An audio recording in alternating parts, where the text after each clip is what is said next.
it being on or about 6:30, we'll open this a meeting of the Easton Conservation Commission for December 21st, 2020. Please note the following conditions. This meeting is obviously happened by remote meeting technology using Zoom due to the state of emergency initiated March 12th, 2020 by Governor Baker in response to the COVID-19 pandemic. This obviously is being recorded audio and video. Applicants will be given the ability to assume remote control of their hearings and present documents, or optionally, I have the documents available and we'll be happy to share them. On April 6, 2020, the Commission delegated signature authority to Andrea Langhauser for all decisions issued during the duration of the emergency. And now that the housekeeping is out of the way, we will get started here. Good to see everybody. Well, most of you. I never see Mike anymore. My camera doesn't work. Can't blame me. Oh, thank you for letting me know. Not a problem. 37 Coughlin Road. This is a notice of intent for control of vegetation and a fence installation.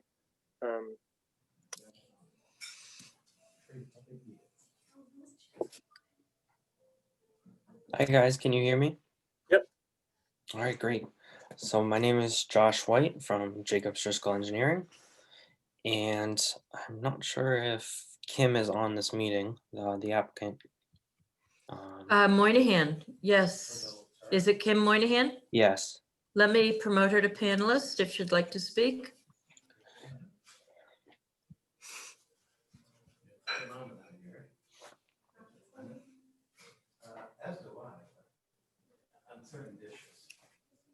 Okay. She's in the meeting now. Okay. So basically, how this project came to be, she contacted the town, the Conservation Commission, about doing some work in her backyard. And I believe it was Carol that met out there and recommended that she get an engineer involved and get her land surveyed and come to a meeting with a plan existing and what she wants to do. So that's where we are today. So, and then we had a meeting with Andrea a couple weeks ago prior to filing, just to kind of go over it, get her feelings on it. And this is what we've come to. So am I able to share my screen? Yes, if you are ready, I will make you co-host so you can do that. All right. We got nothing but co-hosts. There you go. Can you see it now? Yep. All right.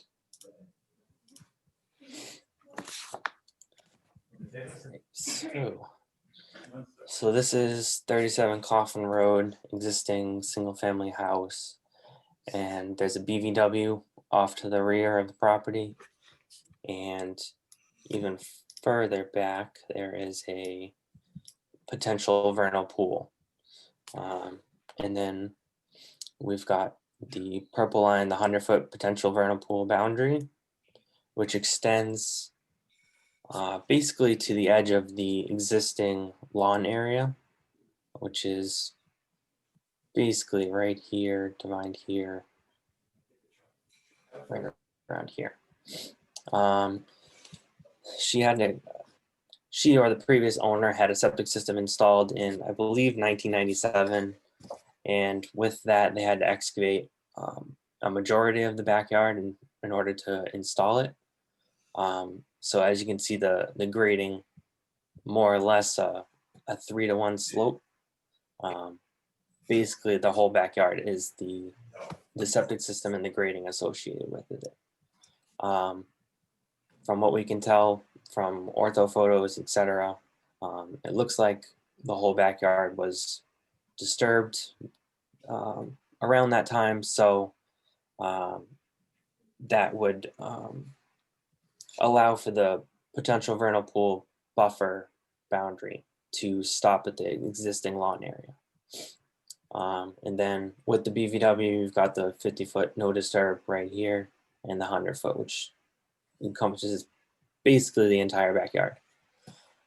So what she wants to do is like I said, her whole backyard is the mounted septic system, and she would like to clean up the backyard and make it more usable by removing the overgrown shrubs and overgrown landscaping, basically on the perimeter of the property. These couple of shrubs here, and then this in here and along the property line here. On the left property line, there's an existing fence that's overgrown with shrubs, etc.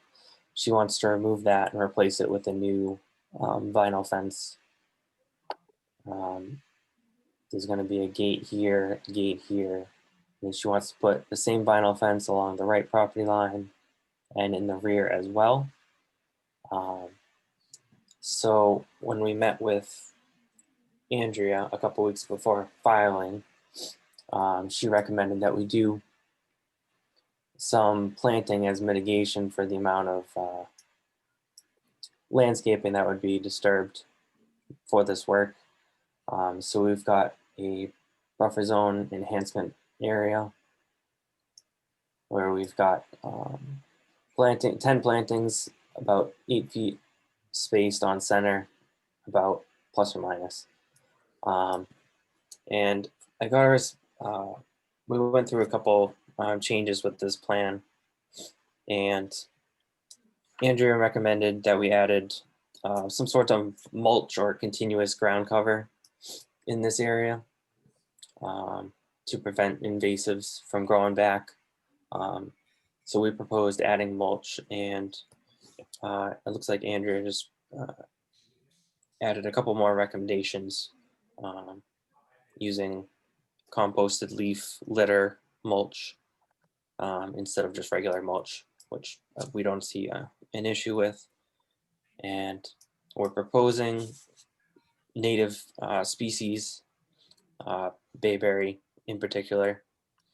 And she also recommended that we include winterberry or clethra, just because it is on the edge of the tree line, so it's not going to get total sunlight. So she recommended that we get these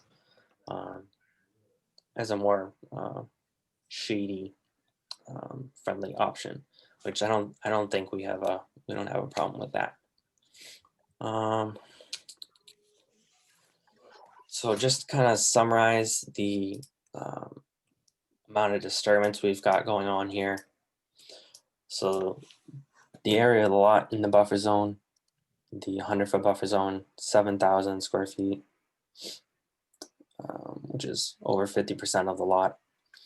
And then the area of disturbance in the buffer zone, which will include removing these shrubs, including installation of the fence in the buffer zone and the buffer zone enhancement area. It's 2,140 square feet. And then this enhancement area itself, about 565 square feet. A couple of changes from what we originally submitted. We included another line of erosion control up against the BVW line, which was omitted from the first submission. And somewhere along the back, probably right over here, is going to be a gate, just to be able to access this back area and make sure the plants are growing well and being able to water it as it's needed and monitor it. That's really that's what our client Kim is looking to do here. When we were when we met her out on the site, and when we were doing field work, we noticed there's nothing too bad, but there is some debris back here. So included with the enhancement plantings, the landscaper that she's gonna hire is gonna remove all that. There's like flower pots and stuff like that, just normal wooded stuff you would find on somebody's lot, and they'll remove that. And since we are working very close to the wetland buffer, we've also got the wetland medallions, which will be proposed about every 20 feet or so along the back fence line, just to mark that there's wetlands beyond the fence. So that's really it. I'll take any questions you guys have. Should I keep the plan up, or should I stop sharing? No, I'd keep it up, Josh, if you could. Okay. So, so just thank you for the presentation. Thank you for working with Andrea on some of the changes that would have come from us anyway. So doing them in advance was obviously to your benefit, and so I appreciate that. You know, having visited the site, and I'm sure Carol has seen the site as well. You know, getting rid of some of those bushes is obviously advantageous here. They're quite overgrown and unsightly, I'm sure, to the homeowner. So you know, the homeowner's done a pretty favorable job at enhancing this piece of property, to be quite honest. So I'm looking forward to these changes as well. I don't have any questions at all. Anybody else have questions?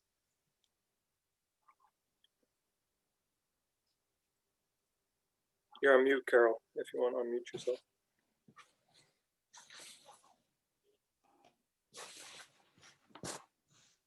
Right, thank you. Yes. Nice presentation, Josh. I do have some kind of landscaping questions, concerns. Why Bayberry? We think it would be a favorable one here, just where it is native to the area. So that's what we felt would be appropriate here. Right, I was wondering if your client had a particular like sentimental value in it. So I'll tell you, when I think of Bayberry, I think of Provincetown, full sun, sand. That's where these things like to grow. They don't tolerate shade very well. You know, you have the fence back there that's going to may shade some of them. You have the other existing trees that can shade them. My opinion is it's not a, there are other options that may have a greater chance of thriving in that spot. Someone mentioned earlier winterberry. I think that's a good one. Clethra sounds great. Witch hazel would be a nice pick for a multi-stem shrub that will have some height to it. I'd like us to think about ground covers like zigzag goldenrod and white wood asters that do well in dry shade. So that's one thing. Another thing is along the western fence line, there's a tree there. On the plans, it says removal of shrubs, but there's a beautiful big holly tree, and it, you know, doesn't belong to me, but a lot of wildlife use it. And I guess my personal request would be to see if she might be interested in keeping that one ginormous tree. I think it's infested with this one. I'm assuming you're talking about this one. That is the closest to the deck. Let's see, which one? This one right here. Yeah, I think that's it. Yeah. Yeah, I think Yep. so. I think it's infested with bittersweet, but you know, it's possible that could be managed. I mean, it's not a deal breaker, but I just wanted to make it clear that that's a tree, not a shrub, as you're proposing to remove. I'm glad that you're on board with using composted leaf mulch. I think that's the best solution for this. I am curious about the, you know, a 2-year establishment planting for the new plants. It's kind of a long way from the house to, you know, going through the backyard, through the gate, and to watering everything. So I'm just wondering if we might want to have a little bit more specific watering plan, like maybe setting up a surface drip system, something like that. I know Kim, the applicant. She likes being out in her yard, and it's a very well maintained yard. So I know she said she had no issues with bringing out a hose or a sprinkler just to water that area. So she's willing to put in that work to make sure this grows. Great. That sounds super. Okay. I'm wondering, go ahead. No, go ahead, Carol.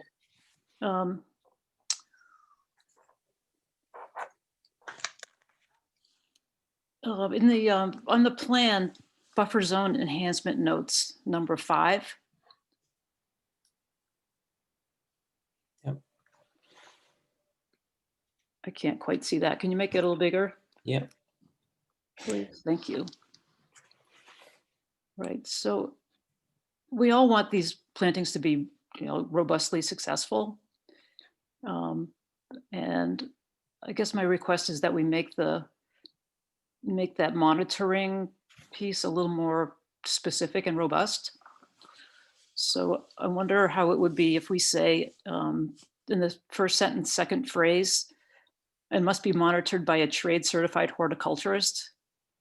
I'm thinking twice a year in July and August, because I think the droughts that we've been having are the biggest threats to the survival of these plantings.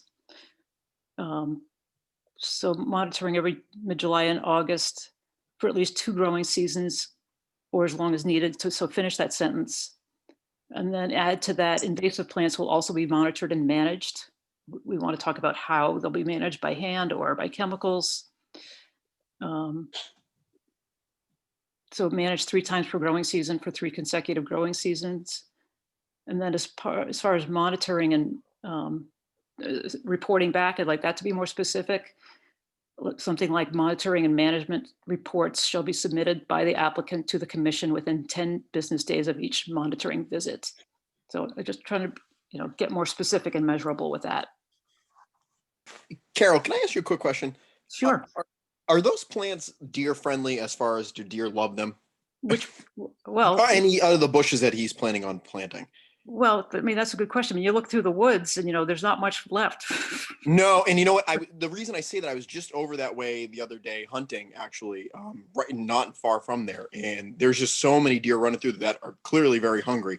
So I just didn't know. I mean, thank God we're keeping the holly bush because they need that, but I just didn't want them to plant something that was almost going to get, be grass by the time we really get to it in the spring. Well, it's a good point, and it's a statewide problem. I mean, oh, for sure. Part of why the woods are, not really high functioning is because so many of the ground covers and shrub layers have been eaten by deer. So it's a good question. I think it is worth looking more into that. Cool. When you see stands of clethra, it's usually a lot of it in the more wet areas. And deer will eat anything. They'll take a bite of anything if they're hungry enough. At this point, yes, anything green we'll eat. Yeah. So maybe we could work on that with Andrea. Sure. In the background. Sure. How's that sound, Andrea? Yeah, not a problem. There's it's easy enough to find lists where deer resistancy is listed along with native. Yep. But as you said, if they're hungry enough, they'll eat anything. Yeah, and that's just Clifford Grants that's a high traffic area for so many deer. So it's just, I think those things would just get mowed down. So. Right, I agree. I mean, there's an apple tree there too. Oh, is there? Oh God, so they're already going there. Yeah, that's right. I said you could go hunting there. No, too close. Yeah. So another thing we could do is specify that each of the plantings will be surrounded by a 4-foot high 2x4 hardware cloth or similar, hog fencing for 2 or 3 years, just so the plants have a chance of getting established before getting eaten to death. That's often used for when our wetland professionals do the restoration plans. So I can.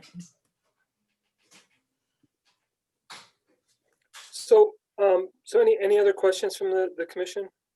I want to get to some question for Josh here in a second, but Charlie or Mike? I'm all set, Rory. Okay. So Josh, how much flexibility are you and the applicant able to provide here? We're proposing a significant number of modifications to the buffer zone enhancement. I mean, Kim can probably speak to that if it might be better for her to speak to that because it's gonna be it's her. She's in charge here with all the money making all these changes. So Yeah, so I think that that's part of the challenge that I've had that I'm trying to weigh. You know, we can make these suggestions, which are all very favorable to the success and viability of this buffer zone enhancement that we're trying to do here. But you know, we're sort of spending the homeowner's money, and I just want to make sure that I'm, some of these changes probably are negligible, changing one plant to another. I mean, that really is nothing. Changing ground cover from one type to another, probably very marginal. You know, it's not that significant makes sense. changes here. So I just want to make sure that, I mean, we were probably going to have monitoring done probably by, a landscaper or something like that. And now we've sort of shifted it to a certified horticulturist, which, is an upgrade, obviously. So those are just things I just want to know where we want to go on this. And so that when we propose a change to the conditions for this, that the applicant understands. And Kim, you're on the line, and you're actually able to speak. I think if you unmute yourself, I think you're already unmuted, maybe. Yeah, and this is Kim. Can you hear me? Yes. So, I mean, I think I'm willing to be flexible. I mean, I don't know what cost is from going from the landscaper who I have to kind of monitor things to hiring a, horticulturalist to come in and look at the plantings. I mean, I'm willing to change the plantings to accommodate, I don't know costs of plantings to know if what we were proposing originally versus now, what that difference is. But, at the end of the day, I'm just trying to look to clean up my backyard and, improve my property value. So obviously right now, I think it's a lot of overgrown shrubs. Understand the holly tree is pretty large in that, but I think I just want to, kind of just make my backyard usable. And so I think what we're going to put behind the fence for those shrubs, I'm willing to plant what's necessary to, accommodate what people are looking for. I don't know what the cost is to go from the landscaper who I have to a horticulturist. And, I don't know, like, I think we were talking about a fence, I think maybe some type of fence or boundary around those plants. I mean, I think obviously it's going to add cost to my budget, but I want to move forward. So if it's something that I have to do to allow it to pass, then I'm certainly willing to look at it. Okay, so for my Carol's input to me is very valuable and beneficial to the overall success of this buffer zone enhancement. We're right up against a potential vernal pool. You're up against the potential vernal pool boundary, and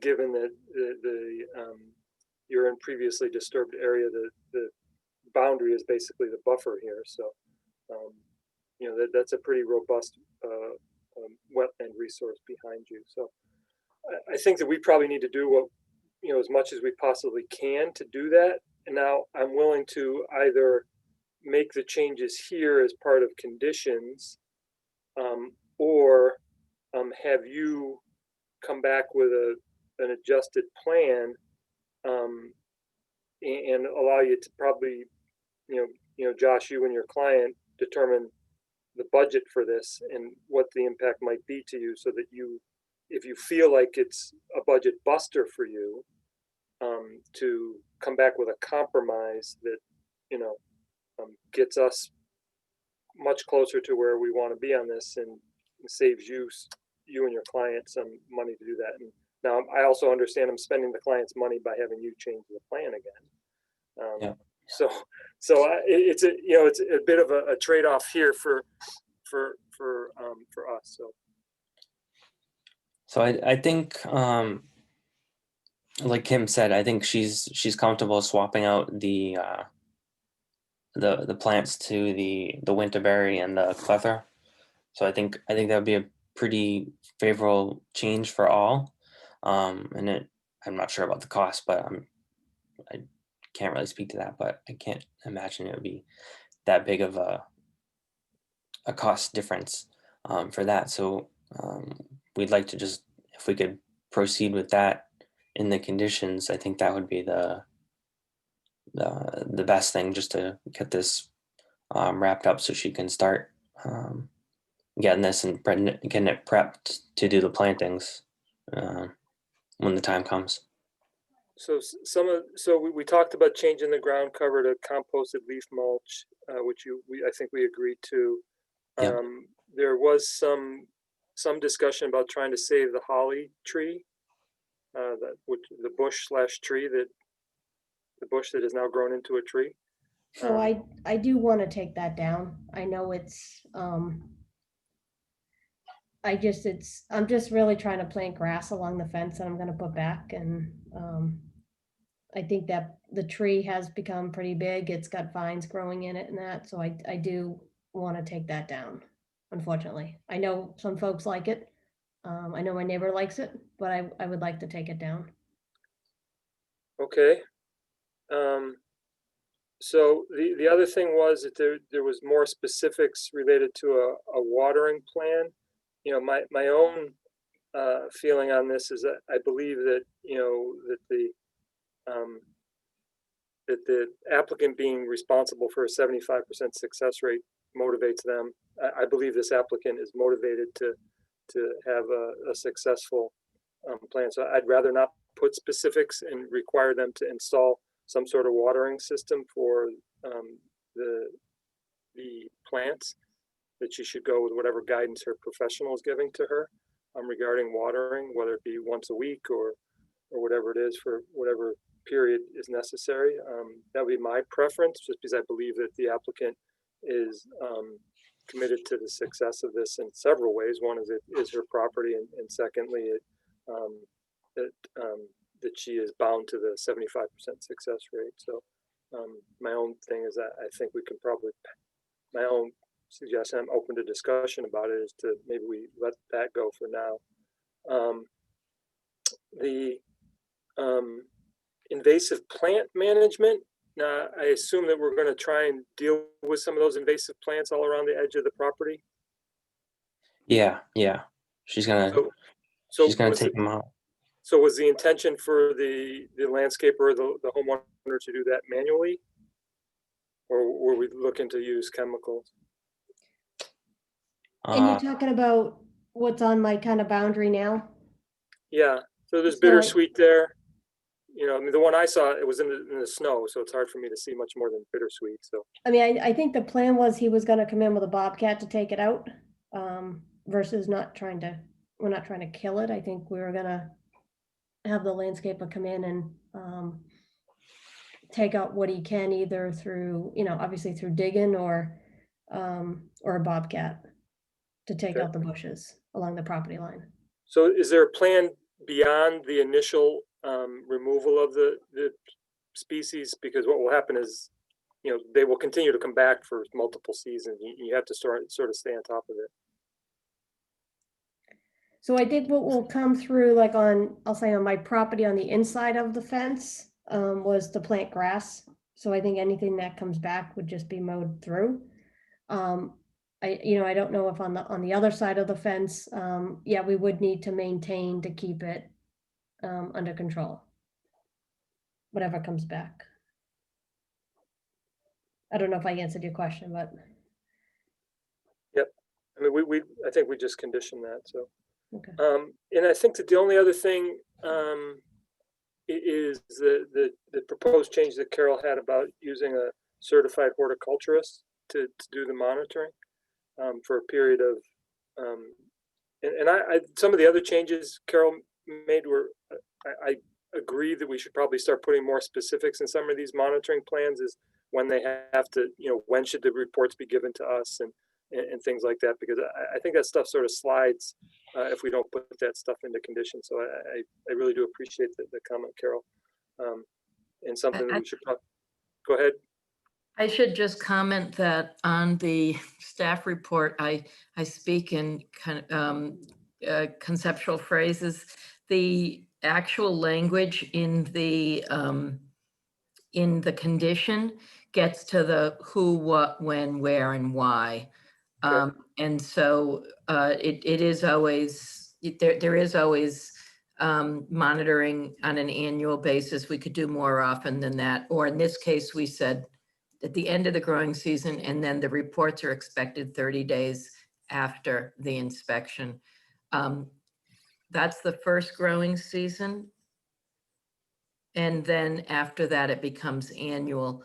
Also, you'll note that it says 75% coverage because I was trying to get away from that 75% stem, which people were kind of moving into. Coverage is what I think you're looking for. And so that's I've been using that more frequently. The qualified Okay. professional is your choice. You vary in different cases. If I could just take 1 minute, just so you know, administratively, the project does have its DEP number and the proof of a butter notification has been received. So you've taken care of those administrative issues. Thank you.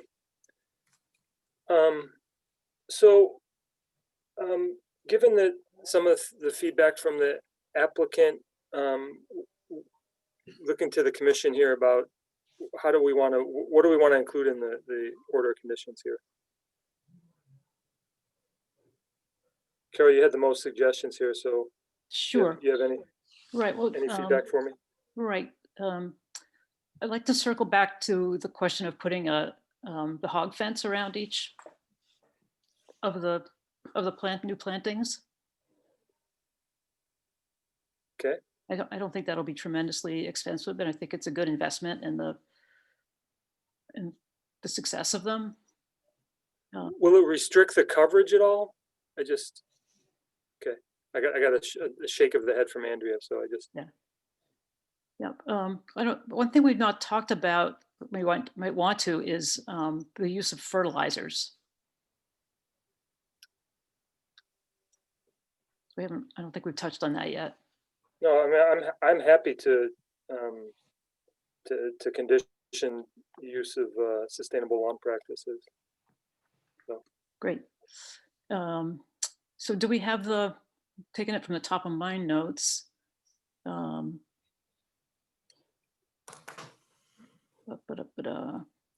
we have the composted leaf mulch in there already? Yep. It's on my list. So. Yep. The bayberry's gone. It's Okay, been yep. replaced. Good. Andrea, I appreciate the 75% coverage. I think that's more appropriate. And then, Andrea, you were saying about the details in the conditions have to do with the, how often will the monitoring reports come and that. Yeah, I just feel like having a couple of site visits during the summer with our drought stresses is important. So maybe if it's once a year, it would be in the summer, like end of July, something like that.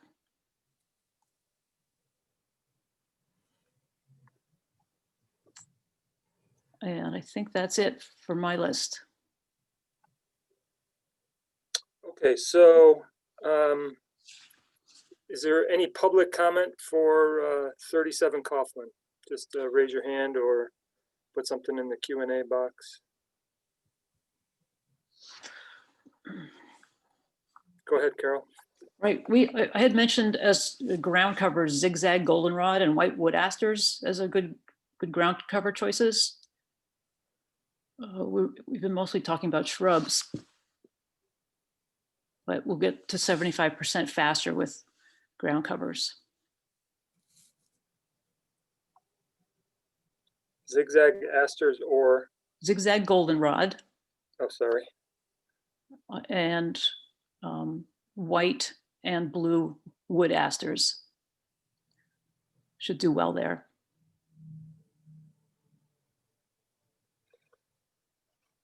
Okay, so seeing no public comment, do you guys want to close? Yes. Okay, so I'll make a motion to close and issue a permit for work and order conditions for 37 Coughlin, noting that we want to replace the bayberry with either winterberry, clethra, or witch hazel.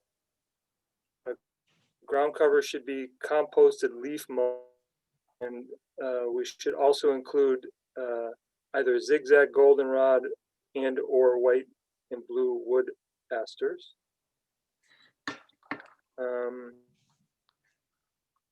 Monitoring should be as described in the standard plan, but should be done at the end of July instead of the end of the growing season, just to give it a sort of peak drought. And we also want to include hog fence around the plantings to ensure their survival. The applicant will use sustainable lawn practices as outlined in the 2018 guidelines issued by the Conservation Commission. Let me see what else we got in there. Shall be survey located to not extend into the potential vernal pool. No dumping in the wetlands is a perpetual condition. And in the buffer enhancement, needs to at least achieve a 75% coverage after 2 growing seasons. And that's it. Did I miss something? Yeah, I'd like to maybe modify the last condition. It will be monitored for at least 2 growing seasons or as long as needed to achieve the required 75% coverage by native plants. Okay. Amendment. So, Did you find that? and with the amendment,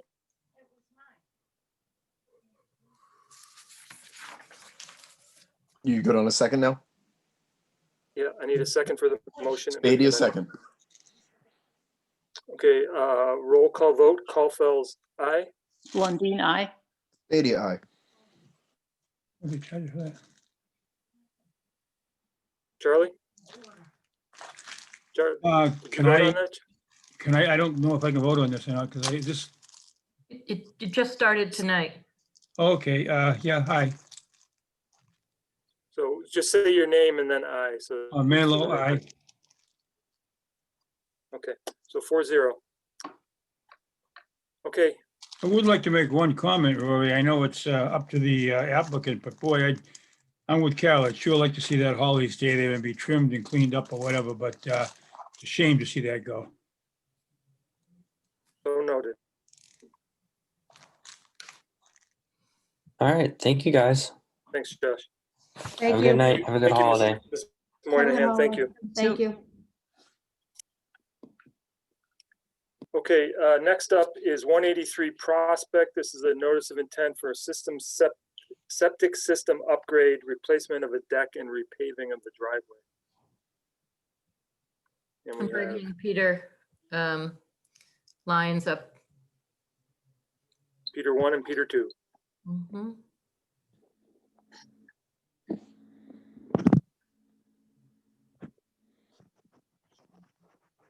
Hey, can you guys hear me? We can hear you.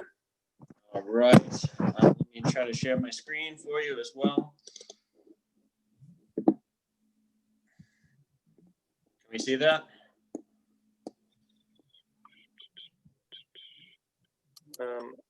Yes.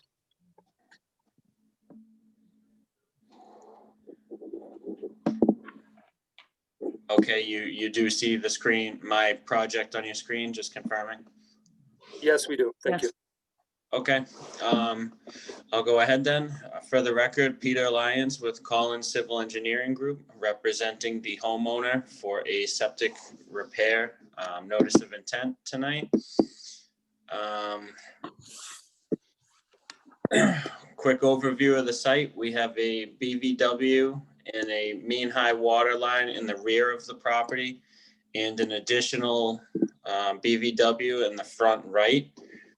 The proposed work is to be done in the southwest portion of the front yard along Prospect Street.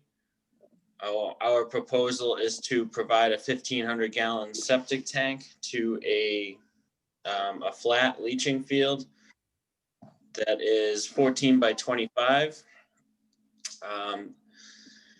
The leaching field itself is located outside of the 200 riverfront buffer, and due to the existing plumbing locations, we are forced to locate the tank just inside the 200-foot buffer. It's about 190 feet from the riverfront. Erosion control is proposed extending off of the rear house corner and wrapping up around the project. Additionally, with this application, we are proposing replacing a recently removed deck on the rear of the property, located just at the 100-foot BVW buffer line. It is outside of the 100-foot riverfront area. We've proposed erosion control on both sides of the driveway, which we feel will protect the eastern BVW. We're really far from anything going on in the back, so there's a natural existing retaining wall, so we're not worried about anything going uphill, over the retaining wall towards the resource in the back. We have conservation posts and medallions shown in 7 locations, more or less along the existing tree line on the property.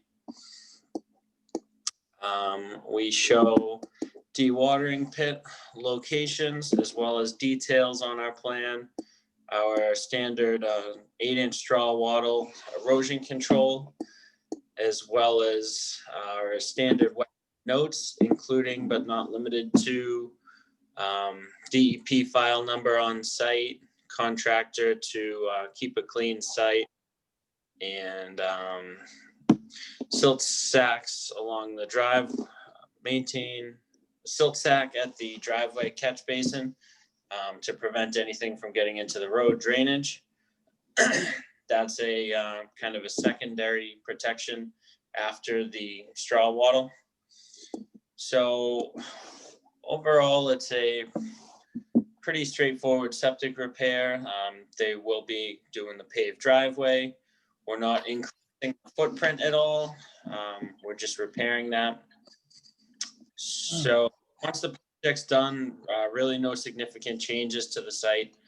There'll be pretty much no change in grading over the septic system. We're not removing any vegetation or trees. That's about it. I'll answer questions at this time. I have no questions. Anybody else have questions? None for me. Charlie, any questions? No, not at all. It's pretty straightforward to me. Thank you. Any public comment on 183 Prospect Street? Raise your hand or put a question in the Q&A box. Okay, seeing none. I assume we want to close, Peter? Yes, please.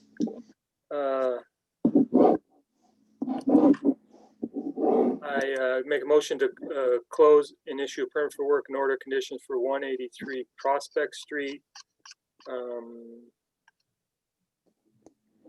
Noting no dumping in the wetlands is a perpetual condition. Second. Spady, second. Okay, roll call vote. Caulfield's aye. Melo, aye. Lundin, aye. Spady, aye. Thank you. Okay, Peter.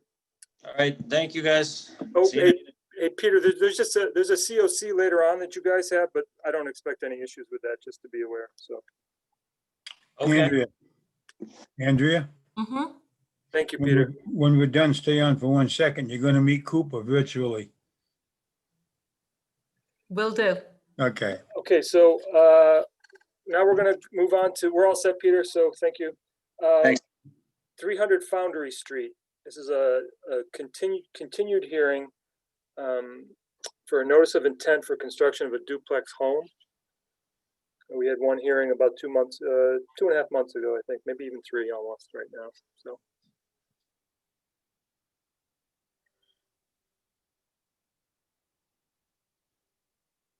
I'm promoting to panelists. The project engineer is Walter Hermano. And with him is Jim and Joe Palacci and the Easton community planner, Wayne Beitler, who may not choose to speak, but I wanted to give him the opportunity. Okay, great. So thank you all for coming. This is a rather large, complicated project, given that the proposed project is in an ACEC, rare species habitat, stream crossing, stormwater management. What else can we talk about? So we got it all on this site. So so it's very complicated, and I know we have a lot to get through tonight. So I'll leave the floor to you for now, and we can ask questions after you give a chance to make some presentation. Okay. Sounds good. Good evening, Mr. Chair, Commission, ladies and gentlemen. My name is Walter Hermano, professional engineer. I'm filling in for Frank Rivlin tonight. As you know, the applicant is the Affordable Housing Trust. The owners of the project is the BAMSI, Brockton Area Multi-Services, and the developers are the Palucci brothers, Jim and Joe Palucci with Global Property Services. I'll do a little bit of catch up on the site and the project for Charlie's sake. All right. What we're proposing is an 8-bedroom duplex. Andrea, Mr. Chair, would it be best if I just go over this by sharing the plan? Yeah, sure. That'd be great. Let me make you co-host. It'll give you the ability to share. Thank you, Andrea.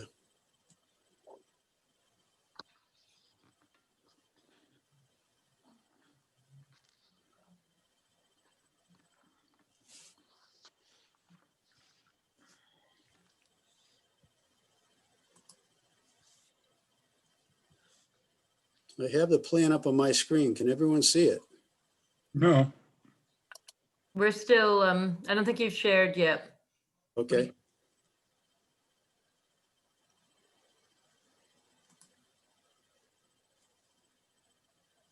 Walt, there should be a green button down the bottom of the screen. I think it's a share screen. I think that might do it. I think you're right, Charlie. There we go. How is that? Can everyone see the site plan? Yep. Yep, we can see it now. Oh, fantastic. Okay.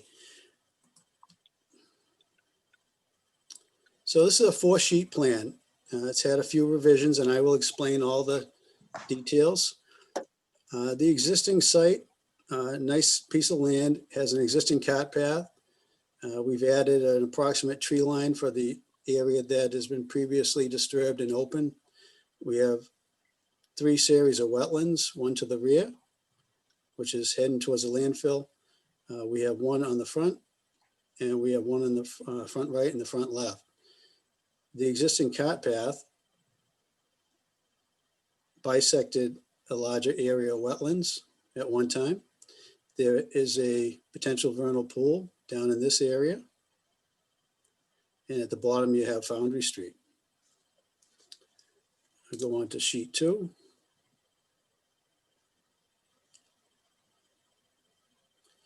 The proposed development is an 8-bedroom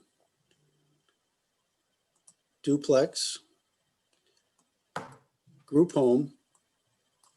And this group home will be for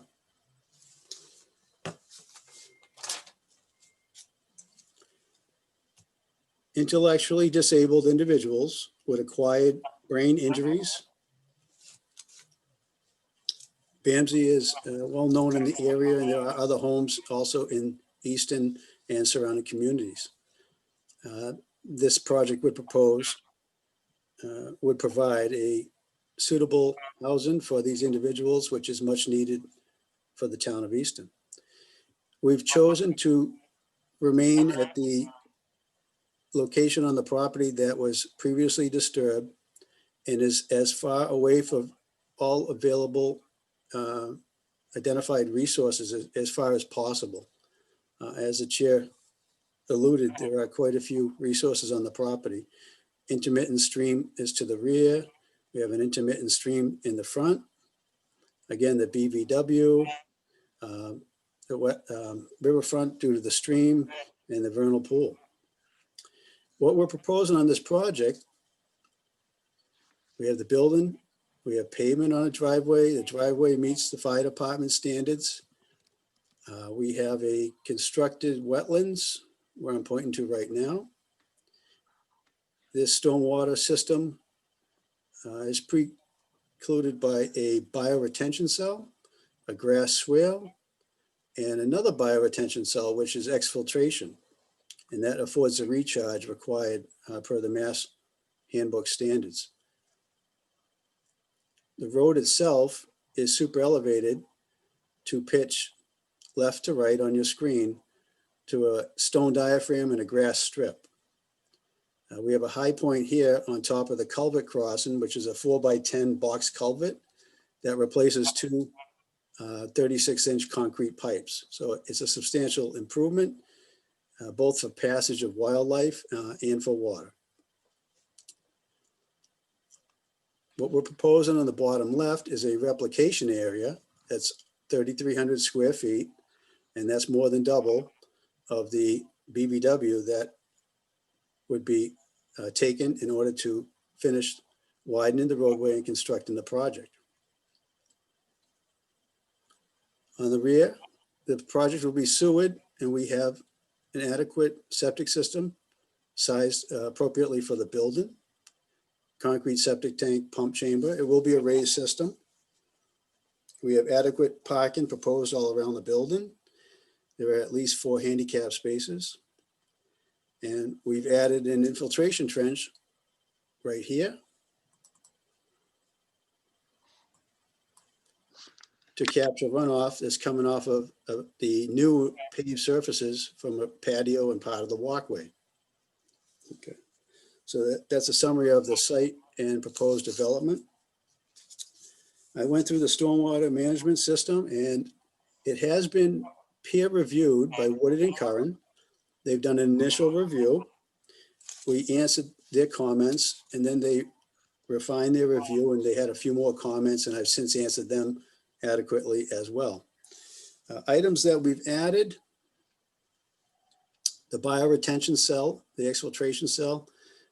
We increased that so it had 2 feet of soil mix. And I've also brought it up so we have 2 feet of separation to the water table. We've added inverts for the drains, the roof drains.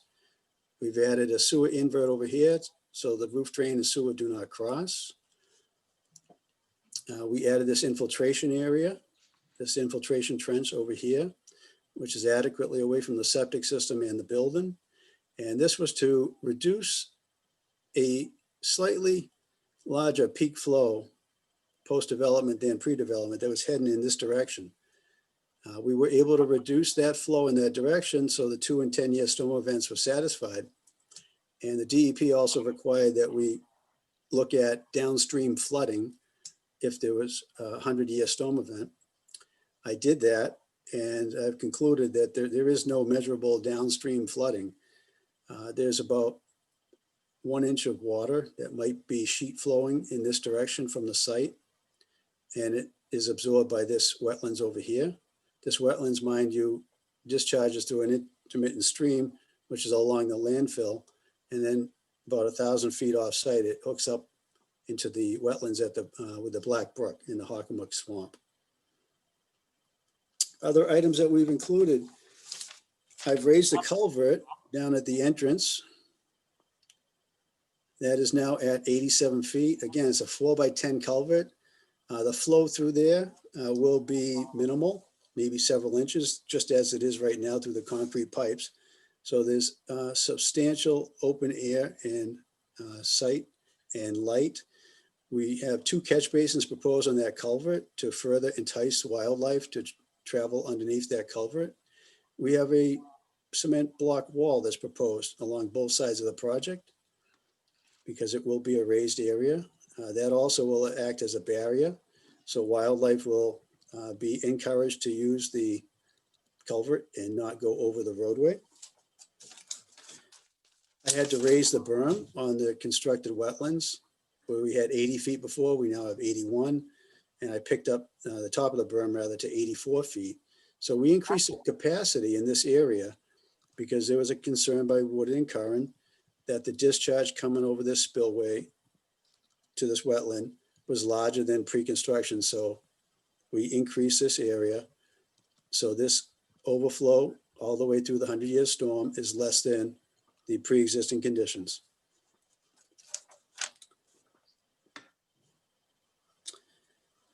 For this biocell up here in the trench, we have provided mounding analyses to show that there will be no impact, that is breakout on the site and to the surrounding wetlands.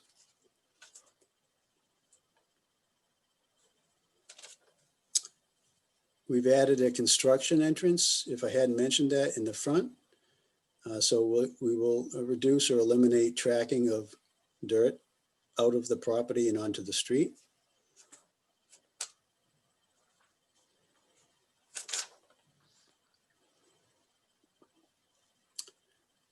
And we clarified that the siltation control barrier is the limit of work and or a property line, whichever one is closer. And in this case back here, we have a proposed property line.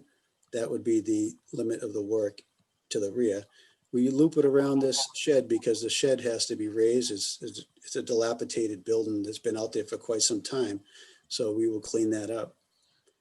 Interesting note about the property lines.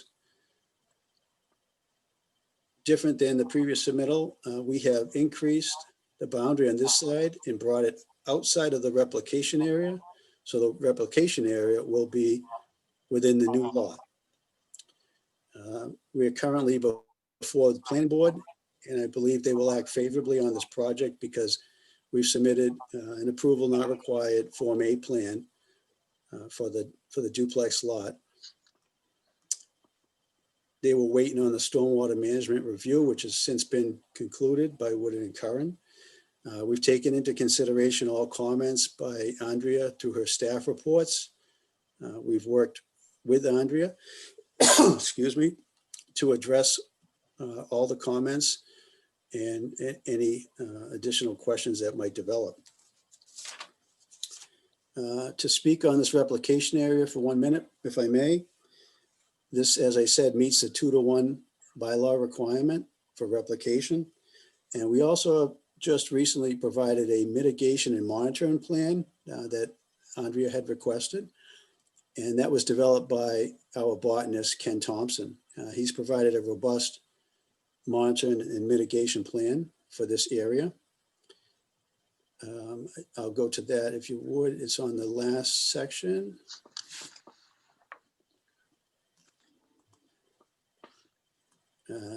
This is the actual area that's remains unchanged, but I wanted to note that we have connected the replication area that's proposed. We have connected it to the BVW B series.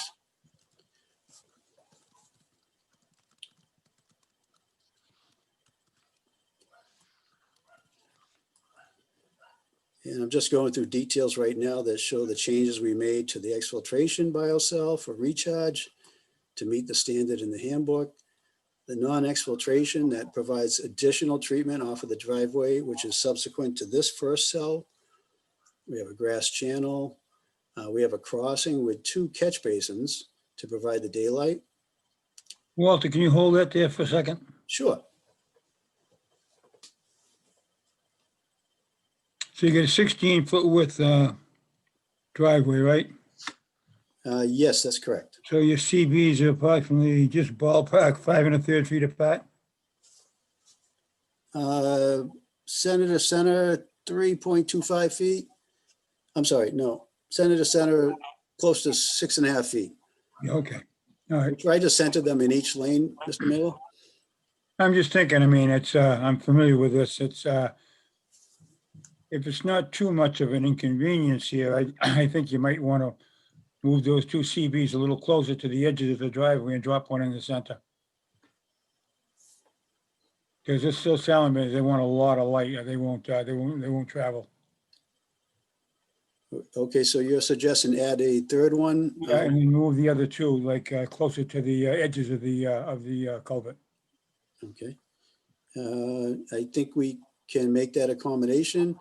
I just want to make sure we don't If you see- constantly see where- drive see over where- them. See where the words west side are? At the bottom of your, right there.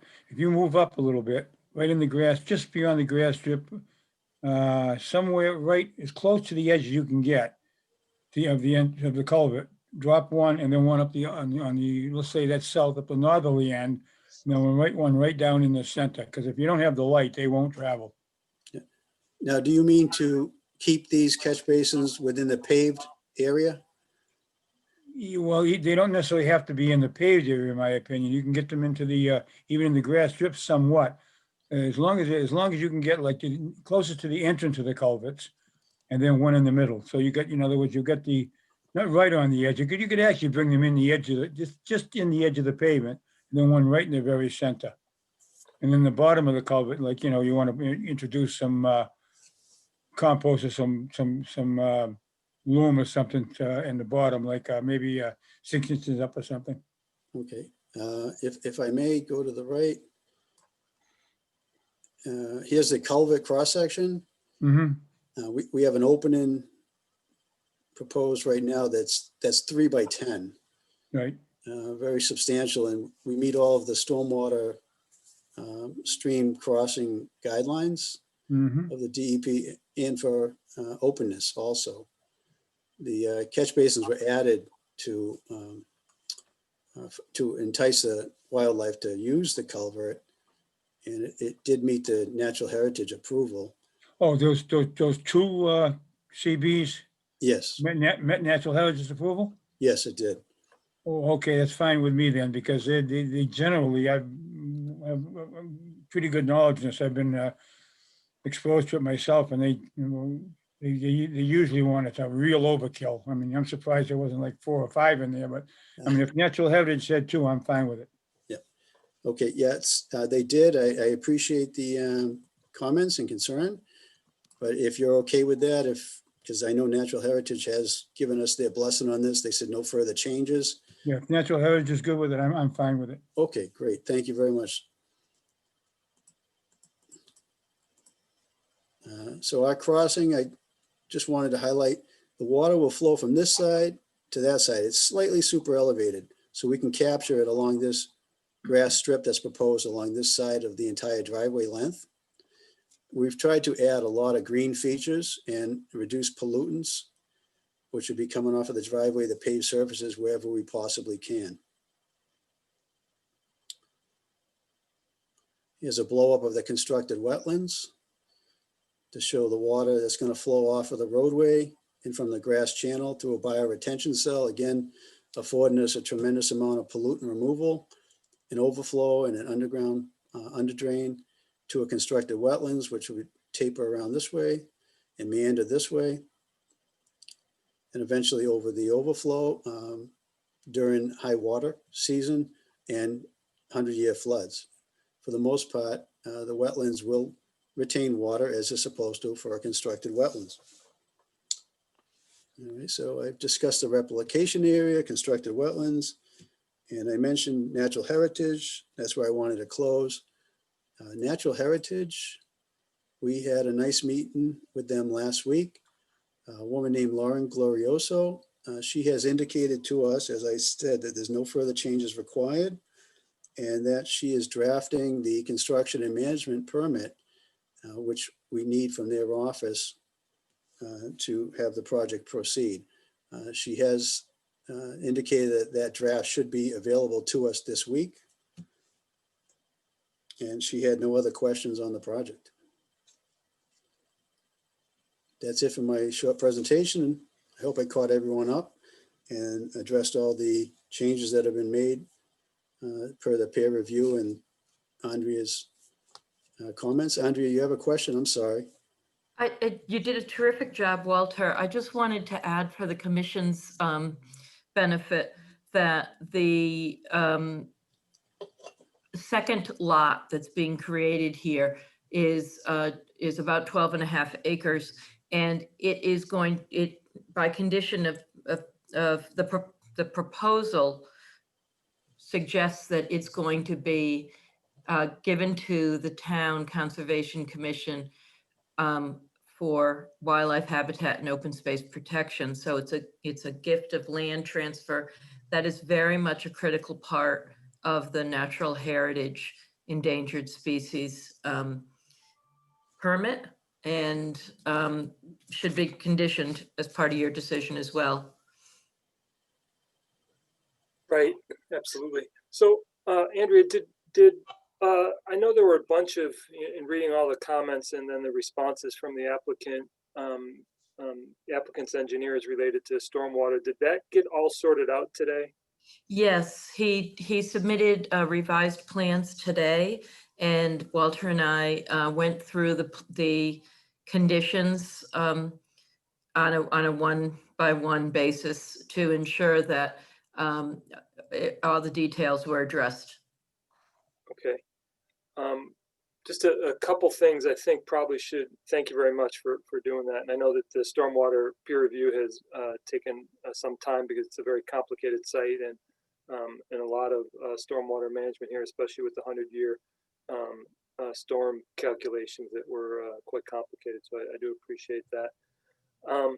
The one thing I do want to note is that the initial notice from Natural Heritage was that the proposed plan here was a suitable long-term benefit could be achieved with what was being proposed. So I know that we're talking about ACEC here, and we're talking about rare species habitat for both the blue salamander as well as the Blanding's turtle, but Natural Heritage has proposed that this is a suitable long-term benefit. So I am encouraged by that. I think that the CMP that's being drafted will be key to the waiver request here, and the overall acknowledgement of achieving that no impact to the rare species is taking place here. So even though there is a proposed take, that overall the plan of it will end up being a benefit for this species. So I do appreciate that. So I did want to note that. Also noting, this is obviously a waiver condition. We've got waivers all over the place on this. We're working in no disturb zones and in ACEC. We're working within wetlands. There's a wetland replication that's having to go on here. We've got a stream crossing and a culvert redesign. I think the culvert is a substantial improvement over what is there now. Those long RCPs just have no benefit to the wildlife. This culvert will be a substantial benefit to the wildlife usage. I can see that actually being used by all sorts of animals, not just the blue salamander. So I do think that that's a substantial benefit here. I think from a waiver standpoint, public interest is a big thing here. I think we're probably hitting it on at least two fronts.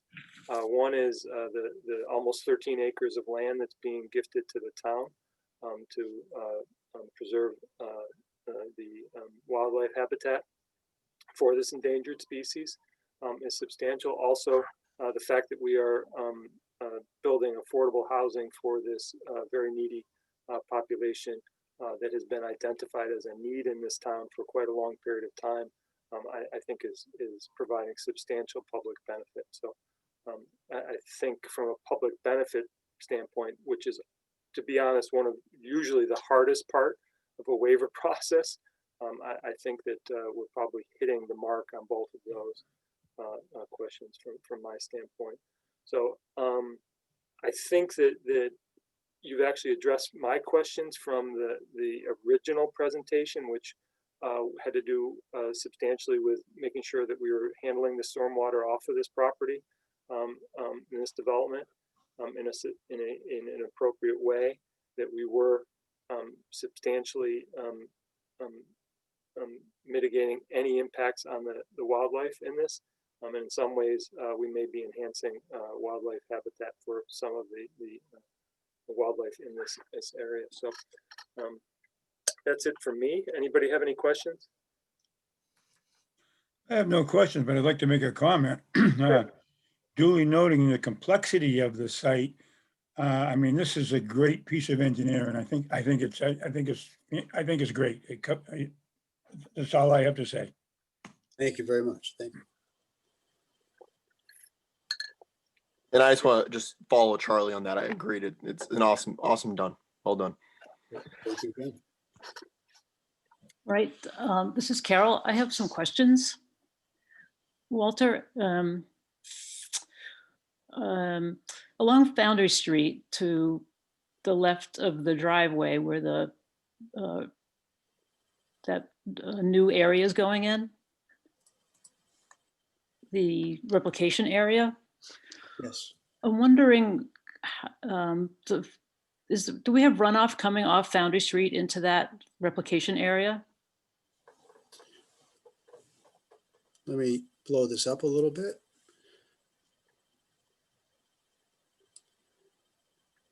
You have contours on Foundry Street, 84, it looks like 85. It looks like the berm. It looks like it jumps up a little bit here when you leave the road surface, where it's higher. 84, it's almost equal to the road surface here, but I don't have any point elevations that would be in a survey file. I suspected there's sufficient earth here that there is no current runoff. I'm doing this also through recollection of several site visits, Carol. I don't recall any runoff heading from the roadway down towards this replication area. All right, so then if there's no runoff, where is the water going? I think the runoff follows the road surface from this side, which is higher, roughly 85 to 84 elevation. So at this point, this crossing, it must be coming down in this direction, Okay, which is opposite the site. And then 83 down here. So the runoff is probably trailing along the road surface, maybe in a little ditch or along the gutter of the road heading down Foundry Street away from the replication area. sure, thank you.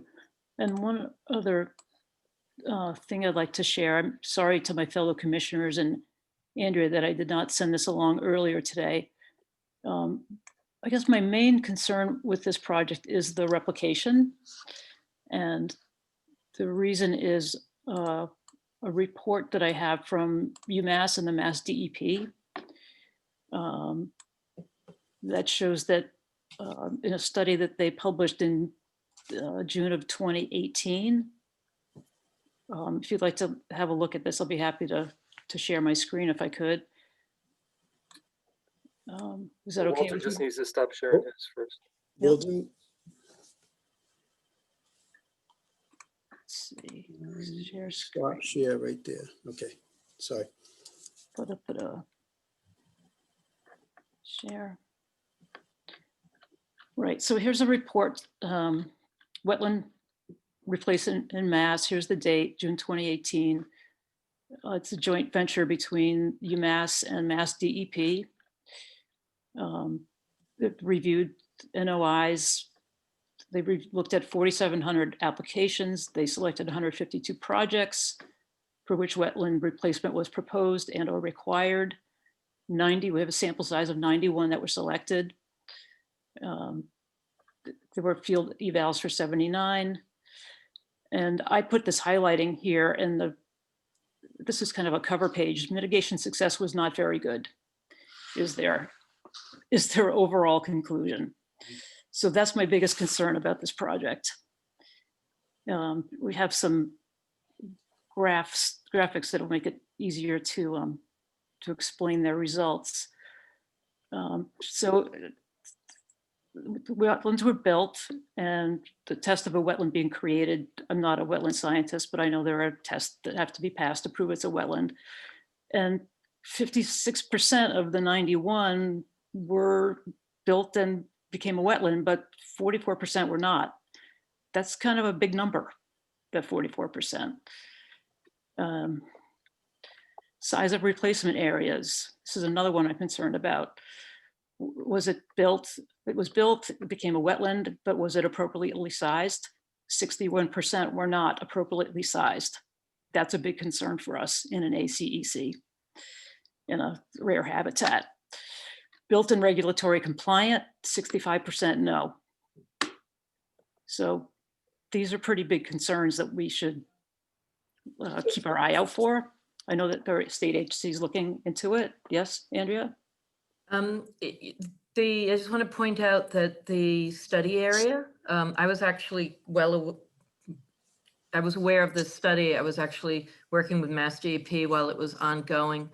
That we have a wetland mitigation plan here that addresses a lot of the concerns that happen in this that weren't addressed in a lot of these study areas. One is that you have a qualified wetland professional who's going to be part of the construction. You've got soil augmentation and hydrology being met as part of the design. You have your wetland environmental planner and your, I'm recommending that you give us a field ability to make modifications in the field on the plan to make sure that it can be successful based on what we see, and you have monitoring. You've had very, very good luck with getting your monitoring reports. Some commissions don't have staff, and this is a town-sponsored project. They're not going to forget to do their monitoring.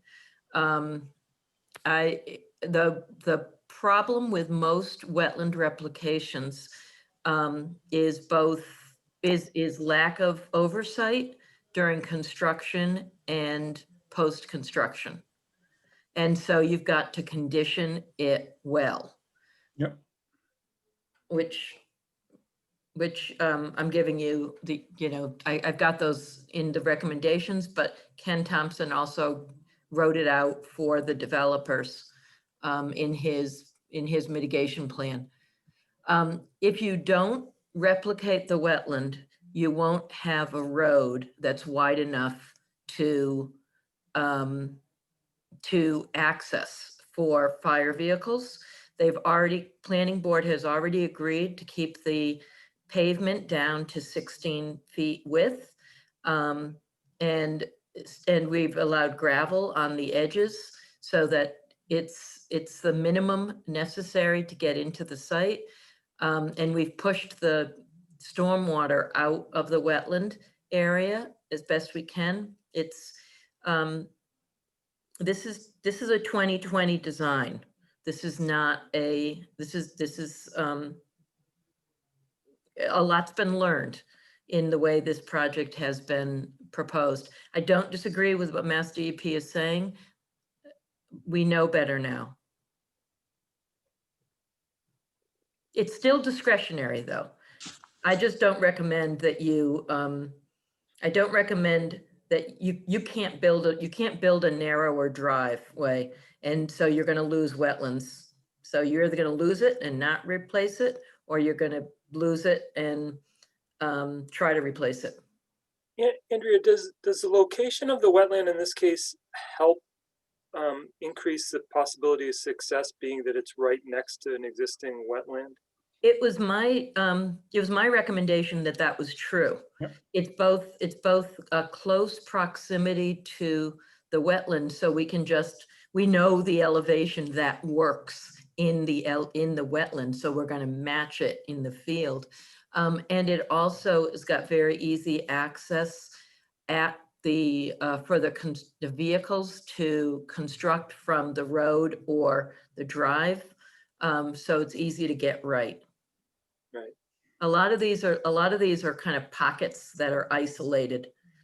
I don't disagree with the report. I just, No, We we've just been learned- hearing we've these, learned. we've been hearing these numbers for a long time. I mean, it's certainly not the first report that I've ever read that had that kind of reporting on this. And I think that the warnings on it are legitimate for us to address and try and increase the likelihood of success of this this replication. So I mean, I think that that's the challenge. condition it right. If I may? Yeah, sure, Walter, go ahead. Thank you, Chair. The town of Easton, in their due diligence and planning, they have a requirement for a 2-to-1 mitigation area. And I think some of that has to do with the good points Carol mentions in this study, where they have some failures and they don't have such great success rates. So it's kind of built in. And again, I don't know, but I never seen that study, Carol. So I got to plead ignorant on that at this time.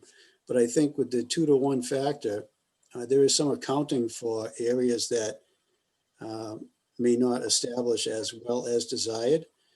But our botanist, Ken Thompson, is a tried and learned expert in this field and has put together a very robust monitoring and mitigation plan. I was a little shocked when I looked at it and I saw he was proposing to put in 3 monitoring wells inside the replication area just to be able to gauge and assure that the water table was where he had designed it to be. So I'm very confident in Ken's abilities and the plan that he's put forward, that this replication area will be a success. As Andrea mentioned, the follow-up is critical. The monitoring plans are critical to making sure the mitigation area takes. Like I said before, you're looking at the complexities of the lot. I mean, with the replication area that you're able to do and all, I mean, I'm duly impressed. I mean, it's a work of art. It's great. And we had to keep the replication area next to the work. Andrea pointed that out to me early on in the project. We had thoughts maybe we should locate it, further and further away from the vernal pool, but the state mandates that we actually keep it as close and in conjunction with the proposed taking. Hey, Walter, Yes, sir. if Frank's listening, he's not doing too bad for an old guy. Frank's pretty sharp. That's not nice. I know Frank well. Nothing slows Frank down now. Oh, I know. Any other comments from the commission? This is Carol again. We've seen another application before us where they're proposing something like wetland sciences being on hand when, say, salamanders are on the move, and they would be collected and moved someplace else. So is that something that's in this or could be in this plan? The conservation management plan that Natural Heritage is proposing, I recommend you incorporate by reference. That is the type of condition that Natural Heritage requires. And so they'll put it into their plan and then we will watch for them to enforce it. All right, sounds good. Have we hit on all the highlights of your staff report, Andrea? Yeah, the main issues coming into this meeting that needed to be resolved were stormwater and wetland mitigation. And you got 2 reports from your peer reviewer, Woodard and Curran, that revised the plans for stormwater. And then you got a very thoughtful mitigation plan from Ken Thompson. And as Rory suggested earlier, there's a lot of documents on this application, but you might want to read that mitigation plan closely because it's written by a true professional. He does a lot of wetland mitigation. and in and out of state. And he did it for the government for a number of years before he went into consulting. He knows a good plan, and it's up to the Conservation Commission to hold the applicant to that plan. So I'm just going to ask for public comment. If we can circle back on this if we have additional questions. So any public comment on 300 Foundry Street? Raise your hand or indicate so in the Q&A or.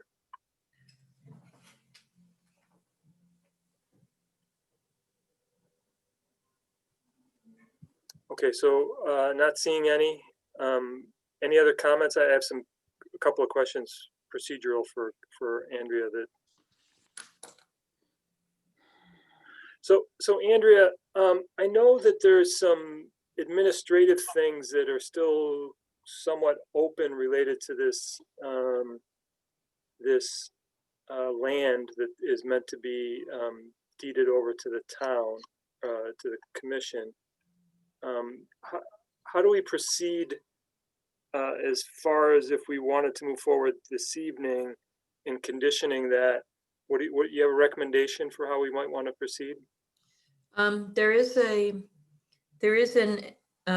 draft deed that is drafted in accordance with our template and has already got natural heritage. Wayne is online here. He can probably tell us yay or nay if there'll be likely to be any title issues. It was a town property, so the town had to clear the title in the original purchase, and so I don't.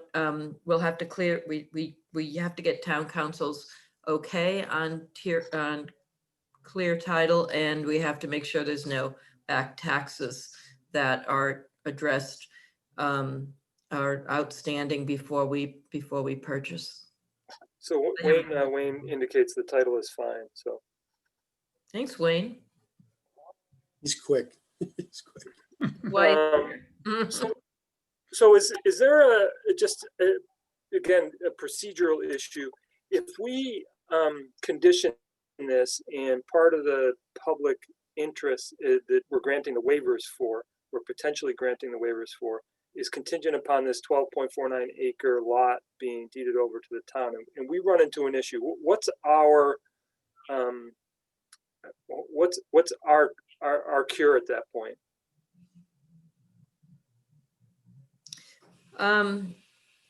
If it's a theoretical question because it was our land and we always anticipated that it would come back to us, that area that wasn't developed. So what you're asking is if planning board didn't approve the approval not required plan, right. If the applicant did not diligently pursue execution of the deed, which is something you would put in your condition that he should diligently pursue. You then want to tie it to a construction. You want to put a deadline as to when it has to be done by. And if that deadline isn't met, you can take enforcement. And if the deadline isn't met because for some reason it couldn't be met, a comparable benefit would be required. I wouldn't want to be them in coming up with a comparable benefit because the wildlife habitat, the wildlife state permit is contingent upon protecting habitat. Well, yeah, I mean, in their original response, it was specifically tied to this land coming to into possession of the Conservation Commission. Completely essential. Yes, Walter? Yes, I just want to add that the CMP coming from Natural Heritage, I asked Lauren Glorioso about that, and it does have a timeline to allow transfer of the land to the town. Yeah. There is a certain amount of time that will be baked into that permit where that has to occur. Right. So what you could consider here too is if for any reason there were a title defect of any sort, the land is going to remain the same as it is right now in perpetuity. You're still going to have the same benefit. And when you we decide to go with and write the order, we could say at any point in time that the land would never be conveyed to anybody else before the town of Easton if there were a title defect or able to be perfected down the road. Yeah, I mean, I think we could probably cross that bridge when we get there. Forgive the pun here. I'm not even quite sure I want to even condition it here, because we can condition it. They have to give us the land, and if they don't, then we can maybe back off on that and take that as an alternative later down the road. But somebody said the title was already done. It was clear. Yeah, Walter or Wayne did. So It was kind of a moot point then, because in yeah, the, I'm and this is probably more of a theoretical discussion Right, more than right. anything. You know, I'm just trying to sort of think about everything here. Right. Part of it is that we don't have the CMP in hand, and we've got some preliminary discussions about the deed for this piece of property. I'd like to get a permit issued for this. I don't want this to sort of drag out another couple of months while we try and wait for those things. So I'm trying to condition it in such a way that we can do this. Andrea? I spoke to the permit reviewer on Friday about this. She's at Natural Heritage. She's totally on board with what we're proposing here. She thinks that Okay, that's encouraging. Hmm. That's very encouraging. Thank you. Is any other questions from the commission? Otherwise, maybe we'll take a vote. Okay, so Walter, would you like to close? If there are no further questions, yes, we would like to close, Mr. Chair. Okay. So I'm going to make a motion to close and issue a permit for work and order conditions and waivers for 300 Foundry, noting so Andrea, I just need your help here. So we want to note that following the mitigation and monitoring plan noted for the replication area, the deed should be transfer for the 12.49 acre lot should happen prior to certificate. Well, should be pursued diligently and occur no later than certificate of occupancy.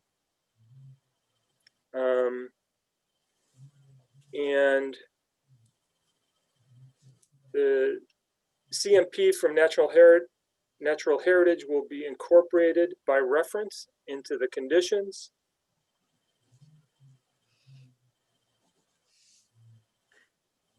stormwater conditions, see paragraph 10 in the staff report. Stormwater conditions, see paragraph 10 in the staff report.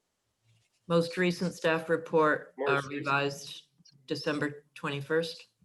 Most recent staff report revised December 21st. And permanent markers at the limit of work consistent with Natural Heritage standards. Snow storage and management consistent with DEP 2019 snow removal guidance. Lawn, the part of condition special paragraph 10 includes the lawn sustainable lawn practices from 2018. And no, as a permanent condition, and de-icing should be calcium chloride only. De-icing should be calcium chloride only. Those are perpetual conditions. Perpetual conditions. Spady, a second. Okay, roll call vote. Caulfield's. Charlie, you're not eligible to vote. Okay, just so you know. yeah, I know that. Okay, so Caulfield's aye. You're on mute, Carol.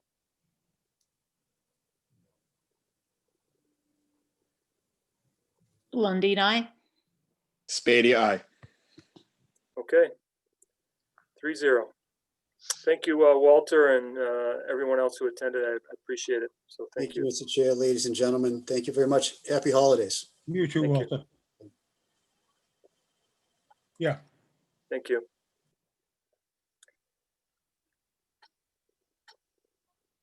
Tish, Andrea will clear you up on the perpetual conditions, okay? Thank you. Okay, so next up is a certificate of compliance for 46 Symphony Drive. This is part of Tanglewood Estates. This is a 46 Tanglewood, no, 46 Symphony is a house that needed its own order of conditions. It already received that and a certificate of compliance. What is asked for now is an administrative removal of the original order for the subdivision to be taken off the deed. So this is a partial certificate from the order of conditions and permit for work issued in 1999. The roadway has been accepted as a town road, and the stormwater is part of the roadway. There is a stormwater basin on this property. I do point out that that original order from 99 did have perpetual conditions for stormwater to maintain the stormwater in perpetuity. And so I do suggest that you continue those conditions in case there's any question as to whether it's the town or the person who has the property, the basin on their property. So those are those conditions are number 36, number 37, number 38, and number 40 as perpetual conditions. Any comments on 46 Symphony? Nope. Any public comments on 46 Symphony? Seeing none, make a motion to issue a partial certificate of compliance for 46 Symphony, noting perpetual conditions. Number 36, maintain the culverts. Number 37, maintain detention basins as a responsibility of the property owner. Number 38, maintain obstruction-free flowage easements. And number 40, stormwater maintenance plan. Melo second. Roll call vote. Caulfield's aye. Lundin, I. Melo, aye. Spady, aye. Thank you.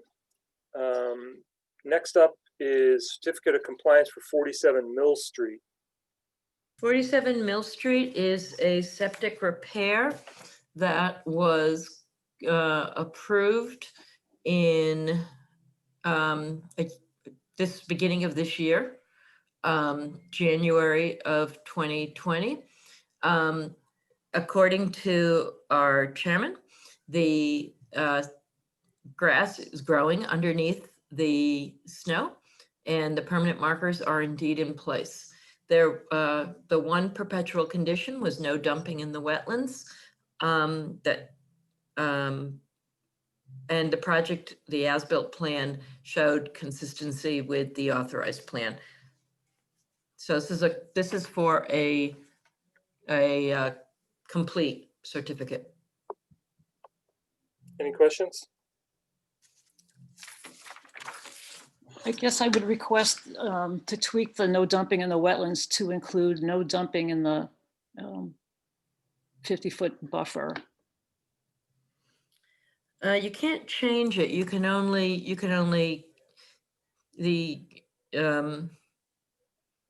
continue those conditions as they were written. And because you noted at the time it was a permanent condition. Okay, good catch. Thank you.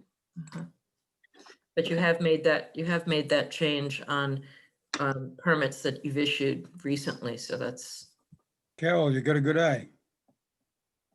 It's inconsistent, but at times I notice things. Any public comment on 47 Mill Street? Okay, so seeing none, I make a motion to issue a complete certificate of compliance for 47 Mill Street with perpetual condition number 44, no dumping in the wetlands. Lundin, second. Roll call vote, Caulfield's aye. Lundin, aye. Mailer, aye. Beatty, aye. Okay, next up is board minutes for November 2nd that were distributed with the packet. Just from my standpoint, on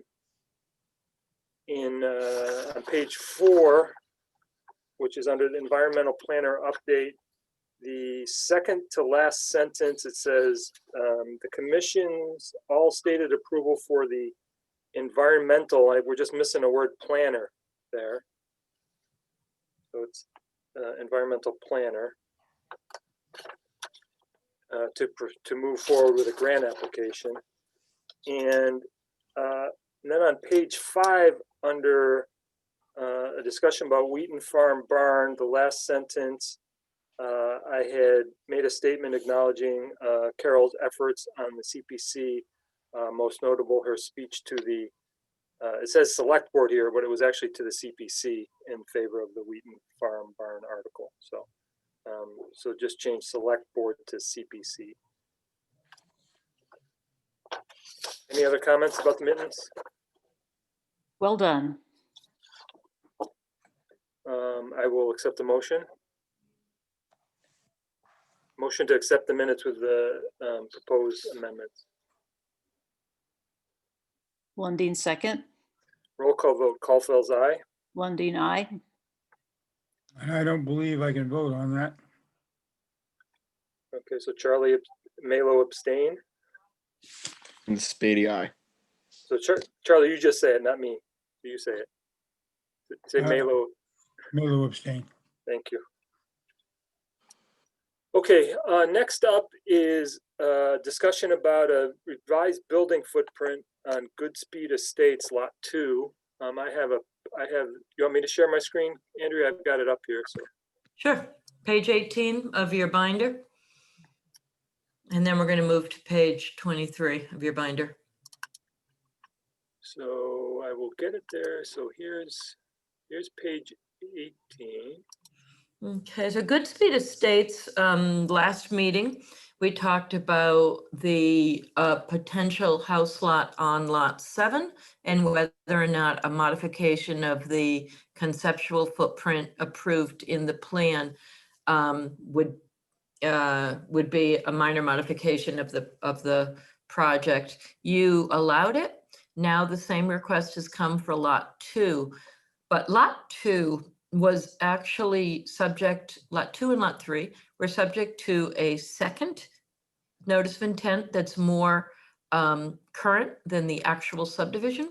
If you look carefully at the shared property line between 2 and 3, you'll see a green, you'll see a blue line. That is an isolated isolated vegetated wetland that they tried to work around, which they were never going to be able to do successfully because then there was a drainage easement over here too. So they came back for another order, and the commission allowed that wetland area to be filled. In its place, a wetland area was created on lot 5. This isolated wetland area was filled and the bordering vegetated wetland was expanded on lot 5. So we took it right down in there at the base of a slope, we pushed the slope back and we expanded the wetland line. That area was replanted a year ago fall, and in the spring it was still doing well. And I've gotten monitoring reports from the wetland professional working on that. I myself saw it in the spring and in the fall, and monitoring reports are coming in. So when they got rid of this wetland area, not only did we create that, but we also created a drain interceptor which starts at lot 3 and actually collects the water that would run, that would have gone into this pocket wetland, and we're running it down the side property line and into the wetland area in order to protect the the downstream properties from any type of flooding. So that's what was approved. And in doing that, the wetland, we no longer have a wetland buffer area here.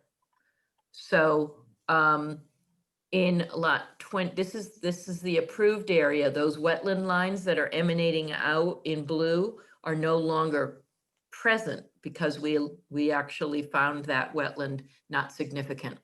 So you go to sheet 23 and you see that this house lot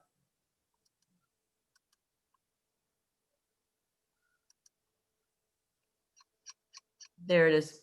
So what was originally proposed as a green, as a brown line and kind of sort of L-shaped, is now a long, wide, rectangular. And the Goodspeed, they flipped it. The street is at the bottom of the plan. And the drainage basin is still along the back.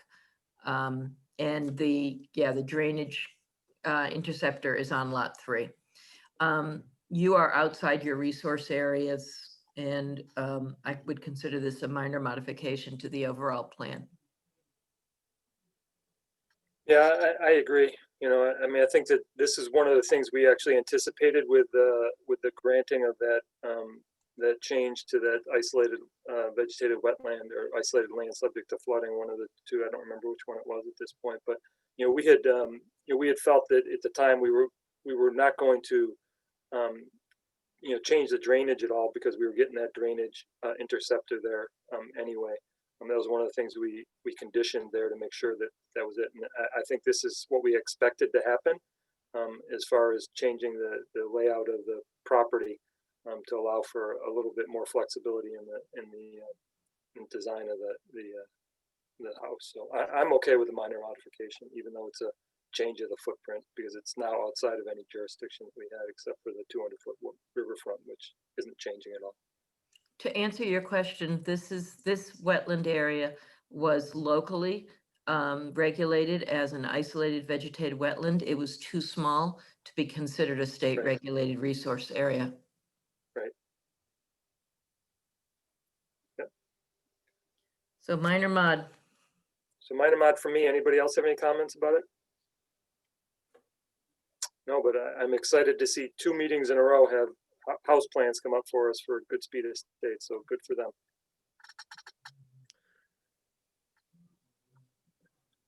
So do you need a motion from us for minor modification? Are we good? Technically I don't, but since you're here. I make a motion to accept the change to lot 2 of Goodspeed Estates as a minor modification. Lundin, second.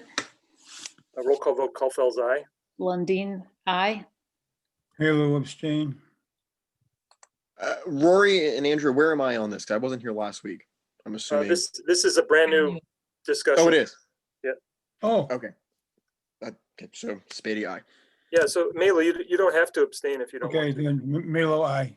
Okay, so that's 4-0, Tish, okay?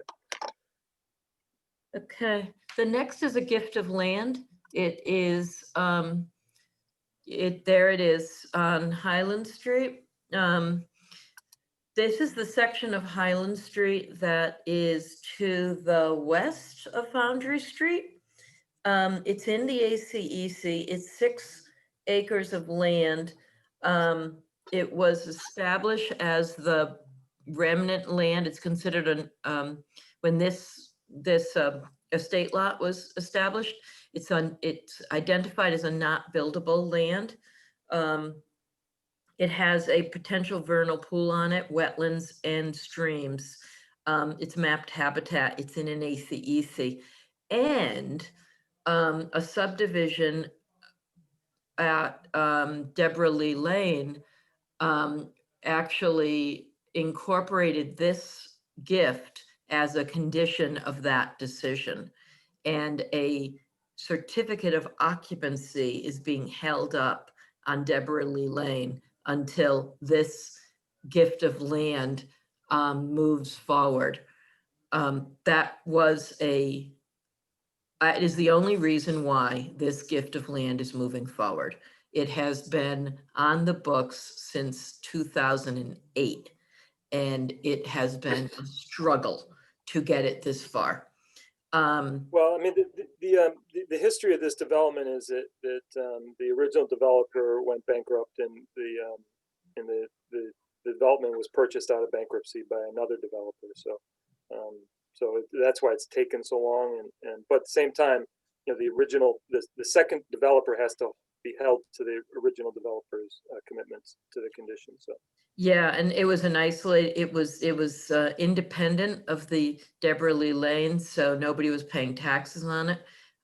It has, you know, like $4,500 in taxes. The check is literally being sent over to the Dropbox this afternoon to pay the back taxes. We weren't able to get the deed was recorded for the town before the town accepted it, which is not what our town council recommends ever, because the deed has to be approved. So he prepared a deed acceptance that he's hoping the Registry of Deed will accept, which says, which is a statement that I think I got it this afternoon. It's a statement that I should, did I send it to you, Rory? I don't think you did. Did you? Let me pull it up. You have to see it because that's what you're voting on. You're voting on the acceptance of the property. The deed has already been recorded, but you are now saying you want to accept that deed. First you accept it, and then I Sounds like the worst case, send Andrea. it to select board for them to accept it. Sounds like in the worst case scenario here, that if, you know, where the deed's already recorded, then we vote, they may have to put a confirmatory deed on, but that sounds like about the extent of it. We couldn't do a confirmatory deed because the person who gave it to us is nobody's client. This goes back to, it was written so long ago that we can't get her to, so it is messy. So this is what our town council recommends. Okay, can you see there's the acceptance of deed. What's in highlighting is the recording information, which I have gotten. There's the statement that the Conservation Commission and the Select Board, duly authorized boards of the town, hereby note their acceptance pursuant to the General Law 40, Section 8C that created the Conservation Commission and allows you to accept land, that this property donated by this woman, trustee of the Grant Realty Trust, recorded in 2003 with a quitclaim deed, be conveyed to the town under the provisions of Chapter 48C as hereby amended, and the Article 49 of Article 97 of the Mass Constitution, for the promotion and development of natural resources and for the protection of watershed resources for the town. It's the ACEC is the Canoe River. And then the statement that I, Andrea Langhauser, the duly appointed conservation agent for the town, pursuant to the vote authorizing conservation agent to sign for on behalf of the individual commissioners, which has been recorded, and are certifying that on this meeting date, you vote to accept the aforementioned deed, if that indeed is true. So I think that one of the challenges here is that this has been sort of convoluted between a couple of different developers and whatnot, and it's sort of tied up in back taxes now. But and in some ways that the land was already gifted to the town but not accepted. I think there's an avenue out for us to accept it. We want to accept it. I don't think there's any question that we want to accept it. And I think from a legal standpoint, I think we've been given guidance that even if once the back taxes get paid, that we can then officially accept this piece of property. I don't mean we, just us, but we, the town, can officially accept the gift of land that was given to us. So I would certainly make I would want to accept this piece of property. So if there's any discussion about it, we'll make a motion to. Rory, I'm not an attorney, but I've got a very, very strong background in law, specifically chapter 48, but town council did a great job on this. I think we're all set. Yep. So I make a motion to accept the deed for 122 R Highland. Maylow, second. Roll call vote. Caulfield's aye. Lundin, aye. ADI. Maylow- Oh, sorry. Go ahead, go ahead. Used to that. No, you're good. You're ahead of me. Maylow, aye. And Spady, aye. Thank you.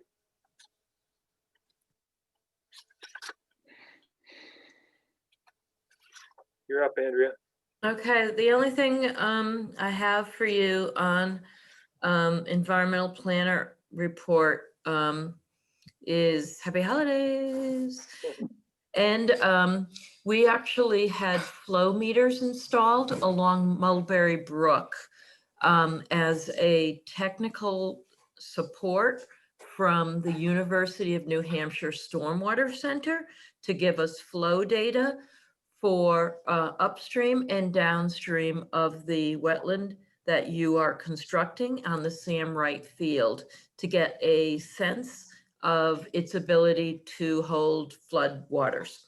The logger is, Mike, you would have loved being there for this like field trip, but the logger is about 3 inches long, and it's put in the water, and also have a barometric pressure, one up in Wheaton Farm, and it'll gather data continuously for 3 months.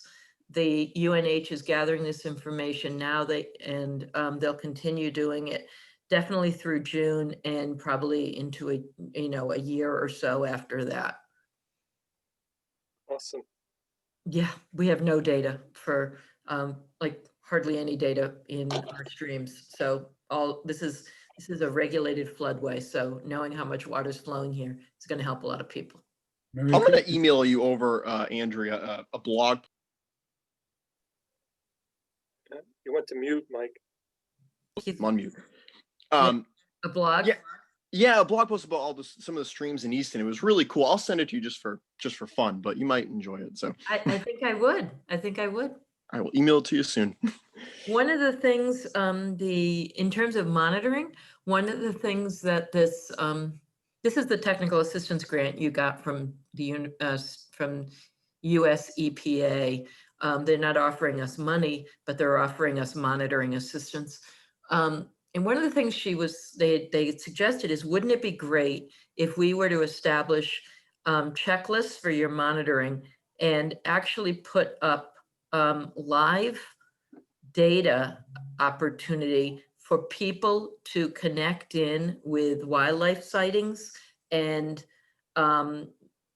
conditions of invasive species. And what they need is someone to host the site. So I have to ask the question of our GIS. It's probably extensive, but if any of you are birders, the Cornell Lab eBird is a similar kind of citizen monitor, and great data gets developed. Wheaton Farm is already acknowledged on the Cornell eBird app as being a hotspot for birding. So we'd get a lot of people connecting in. But I'm looking into that. I don't have the answer. Nice job. Yeah, it's good stuff. Very cool. I thought you'd like it, Mike. Oh, I did. I do. I've been I watching a lot of birds every morning during sunrise, so for sure. That's it. Okay, awesome. Next is, I wanted to talk about trying to establish some work plan for the commission beyond our sort of every week activities that we need to do regulatorily required. But here, there's an awful lot of things. I think that this last year, it's been a very challenging year, but you know, I certainly think that we've probably got another 6 months of doing meetings like this, at the very least, which makes it a little bit more challenging to do some of the collaborative work that we might need to do related to some of the projects we've talked about. But I did want to talk about trying to set some priorities, because I think the list is a lot longer than we can get done in a year. So I think that maybe if we try and highlight 2 or 3 things and keep focusing on them, we can do that. Just some things that I know that I took notes about here. We're trying to coordinate with the Board of Health regarding septic systems in sensitive areas, and try and come up with a policy that can be adopted by both boards, so that we can have some cohesiveness related to how we want to handle those septic systems in the sensitive areas. And so not just new septic systems, which we have a little bit more push on than we do on the replacement septic system. So I think that's one thing. We've talked about regulatory revisions, especially streamlining the regulations. Right now, while they are quite thorough, the regulations are a little bit dense, from the sense that it repeats waiver requirements in every section, and it repeats buffer zone requirements in every section. And I think some of that can be incorporated into just the design of the regulations. I mean, our regulations are always talked about being 60 or 70 pages, when I think if you actually sort of condensed it down to the actual meat of it, it's probably really only about 30. There's just a lot of repeated language in the regulations, and that's something, in the last couple of reg revisions we've done some substantive changes to content, but I think the next one we should probably try and look at the reg revisions and try and just make them more readable for the average consumer of conservation commission activity. So that's one thing. Conservation signs, I know that we decided what we wanted to do related to a second level of conservation signs. We really haven't done it in about 18 months or almost 2 years now. The last one we did was quite successful, and if you've seen any of the new signs around, they're beautiful. So that's one thing. I think that we should probably have a discussion about buffer zones and how to handle activity in buffer zones, and what we want to see as a board, so that applicants can have a clear understanding when they come before the board of what our expectations are. And that might be a little bit of a challenge to get to, but I'd like to start thinking about what that might look like, so that we can have just a clear direction, and we know what's required, the applicant knows what's required, and we can agree that's what the regs say, and that's what we're going to ask them to do. The Tufts Farm lease is something that's at the top of our list. It's going to have to happen.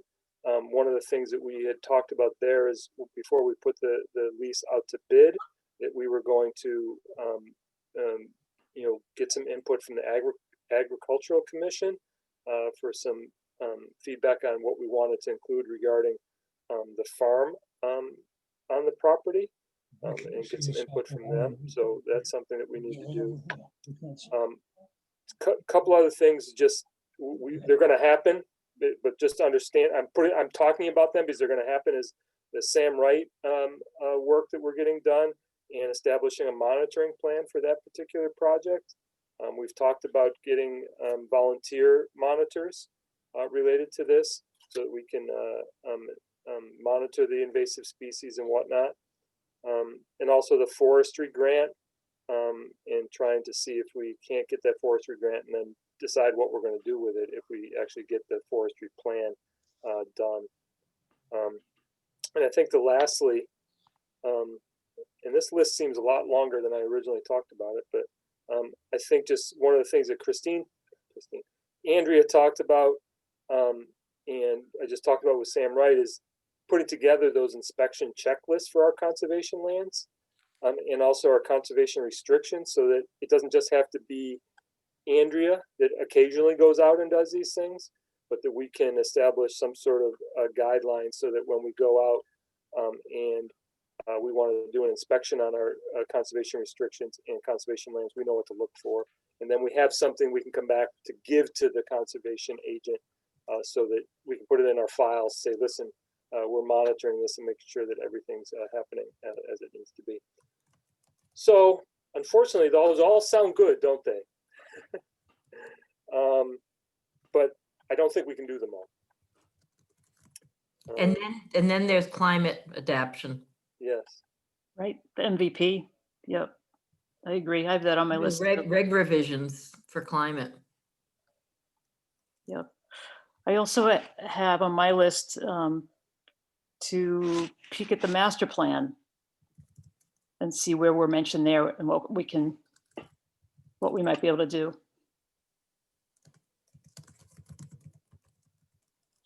But climate, yeah, that's the big nut, isn't it? Yeah, I mean, that's when we go through the reg revision, I think we're going to have to figure out a way to incorporate climate change into a wetland resource. We can't make that change ourselves because that's a bylaw change, but I think there are some creative ways to talk about climate resiliency as a benefit to the wetland resources.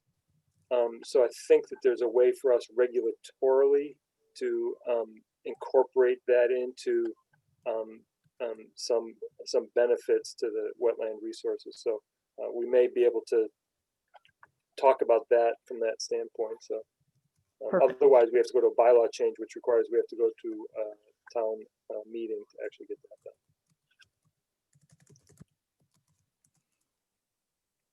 So any thoughts on so if you had to name 2 or 3 of these things that we could put on a list for 2021,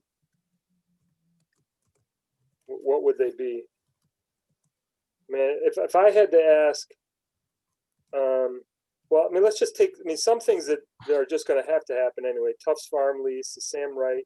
What about the whole Tufts Farm plan, right? Andrea? Right?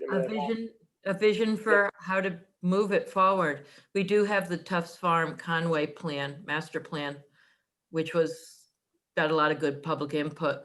I assume that when you go to lease, when you go out for your RFR on the lease, you're going to use that as the basis, but it is an early action. January, you're going to need to spend some time in January talking about how do you want that land to be used for the next 10 years?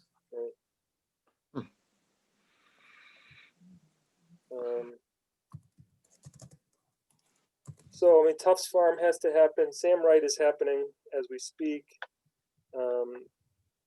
Andrea, you know, I don't know how long it's going to take to get a forestry plan. And then we have to sort of decide once we get it, what do we do with it if we go down that road. Now, Roy, just curious, with the signs that we're speaking of, does that include trail signs or just the trailhead signs? It's just the property signs. Okay. I mean, we can talk about trail. Yeah, that's one for me. I mean, I've been, you know, being around lately, I've been hiking quite a bit, and it's just, we definitely lack maybe direction in our trail systems that we have in Easton that we keep expanding on, but there's just no there's nothing really out there saying where these trails go, or, you know, maybe they should be colored better. So I don't know, just for me, that's just kind of a big one. Oh my, there's too much on this list.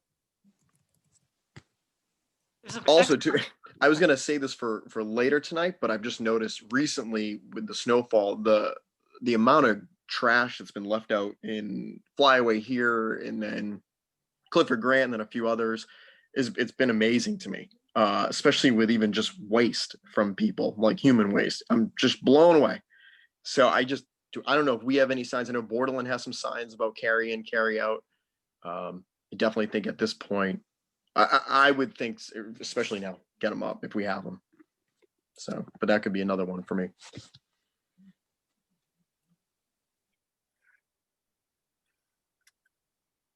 Okay, Right. It's no secret, Rory, I'm a big fan of number one on your list, the working with the Board of Health on the septics and ACDC. you and I are, I think, in more agreement than maybe it may seem to someone else. My issue is just, I don't want to be in conflict with the Board of Health. You know, and I also want the applicants to be very clear about what's expected when they come in. Mhm. So, I mean, those are my two big things about that. So, I think this is going to be one of those things. So, I think we should at least start exploring the conversation with the Board of Health and the health agent, to start having a conversation about what we might be able to achieve in our sensitive areas. You know, I think if we tried to establish it townwide, it would be a little bit more of a challenge. But I think if we're talking about an ACECs or other sensitive areas, we could probably get there. You know, if they're having to do, you know, the septic system in the no disturb zone, you know, whatever we get down to, maybe we start using it in those type of things. But I think those are the things we have to start talking about. But you know, my goal in that case would be just to establish what the guidelines are, so that the Board of Health knows ahead of time that that's what we're going to be expecting, and they'll ask for it too. So, and the engineers know, you know. So Yeah, you bet. You know, there is just to add to that, I agree with everything you say and appreciate your support of the effort. There are towns, I think Stowe, Mass is one of them, where it says in their bylaw and regulations that the kind of the Board of Health rules, except where the Concom has jurisdiction. So there might be a legal approach. I'm not, to be honest, I'm not looking for that. You know what I mean? I'm looking for all the boards in town to be on the same page. Mhm. You know, and I don't need to force my agenda to them. I want them to feel the same way as us.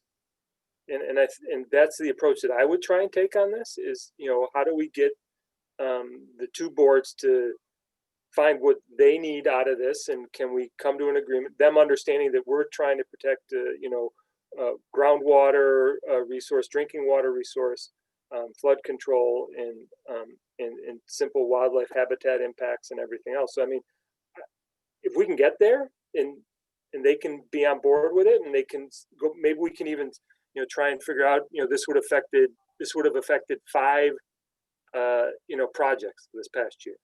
You know, what it was. I mean, I think it's probably come up, maybe, I don't even think it came up 10 times this year.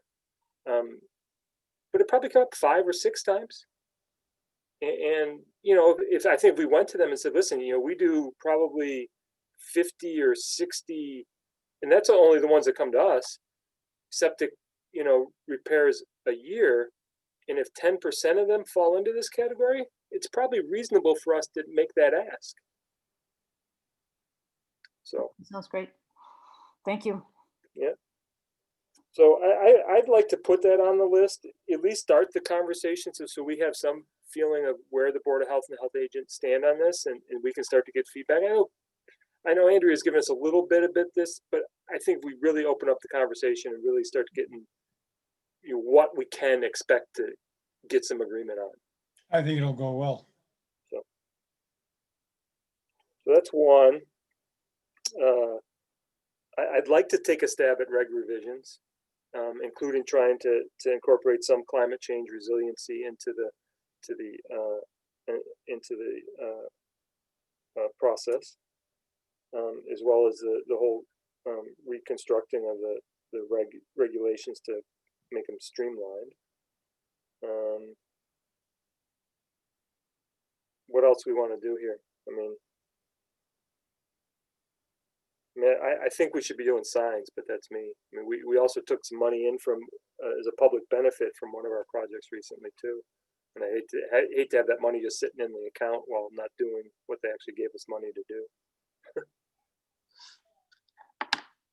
Right, and the inflation attacking it. Yeah, that's true.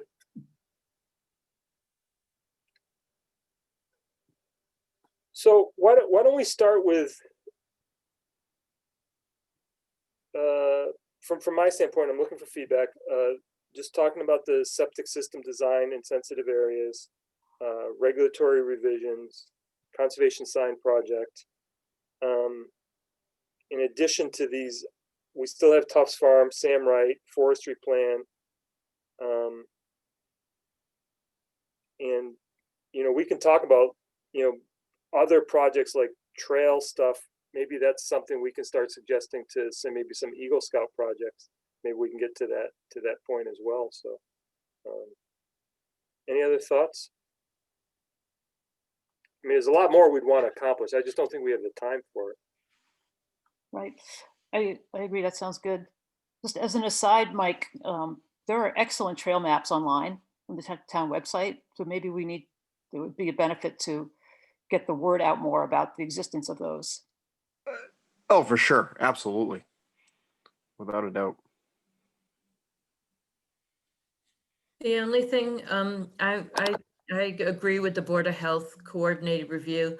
The only concern is we're in the middle of a pandemic, and that's their priority issue. That's true. Yeah, I mean, that's true. We probably can't touch that until 6 months from now. That's fine. It needs to dry up anyways. It's a little little beat out there. I have been doing some research with my colleagues, my professional colleagues across the state, to gather information on it, but I just think we have to. So I think, you know, I think we've got enough here to deal with. You know, we could tackle reg revisions to start, knowing that we can't hit the Board of Health stuff until second half. Great. I mean, she's right. I mean, yes, Board of Health. I mean, you know, I mean, their top priority is the pandemic right now. So, and we're not going to be out of the vaccine thing for at least 6 months. You know, hopefully that gets us to an end. Right. So I guess my next thing would be the MVP and climate. As far as, you know, Greg's revision. Yep. I agree. So, I mean, I think we can incorporate some of the MVP goals into the reg revisions, and that would be something that we should be looking at. I mean, I've talked about it for probably 2 years, you know, and I know some towns have done it without bylaw changes, so we should probably look at towns like that. And I know Arlington is one, so I'm happy to do that. It's easier for us to do a reg change than it is to do a bylaw change. Yeah, that sounds great. See what other towns have done. Yeah, it is, absolutely. I'm sure we can get that from MACC too. So, anything else you want from us, Andrea, on this? Do you think we've got enough direction now? We certainly have it for a few months. Yeah, I'd like to. We're gonna have a late agenda, well, except for Sawmill coming forward. I'd like just a general sense of how long you want your meetings to be, and you know, if we think we can keep and I think it used to be two, assuming it's 2 hour maximum.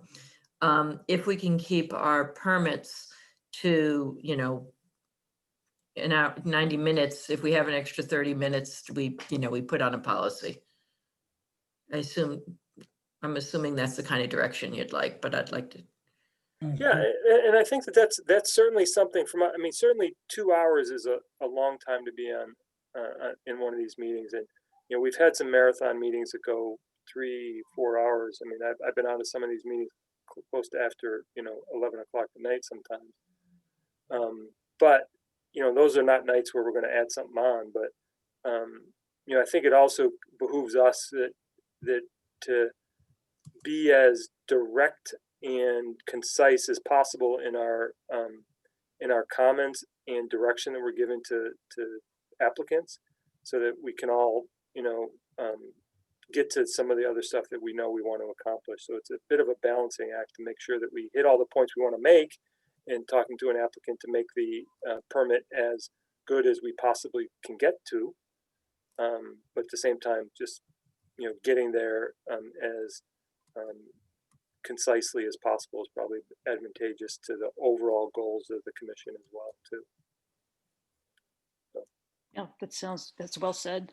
Andrea, in your class that you teach on orders of condition, you have a slide about the flow of, when a person wants to make an application.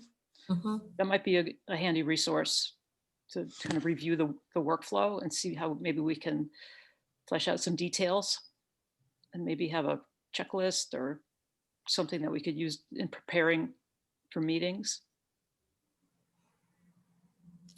Okay, well, let's talk about what that means. I mean, if you're speaking of it from the applicant's point of view, we use pre-application. I'm pretty aggressive with getting them in. Pre-applications, if I anticipate my staff report is going to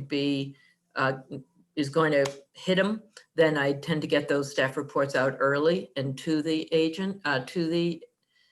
But if you're talking about how to get the information to the commission members, then that's a really good discussion. I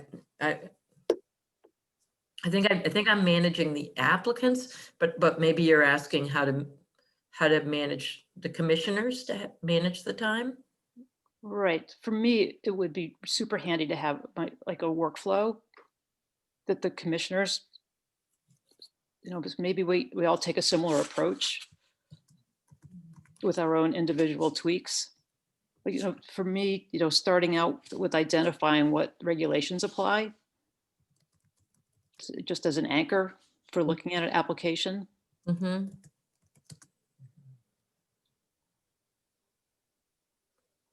Okay. Yeah, that should be, we can have that, perhaps it's a way to format my staff reports. That would help. Right. Yeah. Okay. Yeah. Anything else anybody has? Yeah, I have one thing about the CPC and the Wheaton Farm Barn funding at a special town meeting. I mean, I appreciate your kudos, Rory, very sincerely. And I would like to add that it was a group effort that started back when Stefan was chairman. So I think a lot of people deserve a lot of credit. Absolutely. Agreed. Yeah, I appreciate all the work, and I can remember even former Commissioner Goodman, speaking and being ready to speak on it as well. So I mean, Stefan obviously very much supported the project, and he actually called me after the town meeting to talk about it. So he was very proud that that actually got passed. So yeah, as he should be. Yeah. Yeah. So anything else? So our next meeting is Monday, January 11th. So 3 weeks. Yay. Okay. Just want to make sure everyone understands that. Yeah, I know. Yeah. So motion to adjourn. Lundin second. Roll call vote. Caulfield's aye. Lundin aye. Hang on, Andrea. Aw. Steve voting. I do. My little rescue dog. I How slept. big is he? You were able to put him over your head practically. He's 12 pounds. Oh, jeez. Shirley, you want to vote? Melo second? No. You want to vote on a motion to adjourn? It's to you. Yes. Melo, aye. Aye, Miller, aye. Stadia, aye. Okay, we're adjourned. Thank you all, and pleasant holidays and Happy New Year to everybody. Best to all you guys, Joe. Stay Thank you. You too, guys. Have a good holidays. Nice job. Enjoy Happy yourselves. Be holidays. safe. Thank you, everyone. To pull that guy up again. Cooper. Cooper.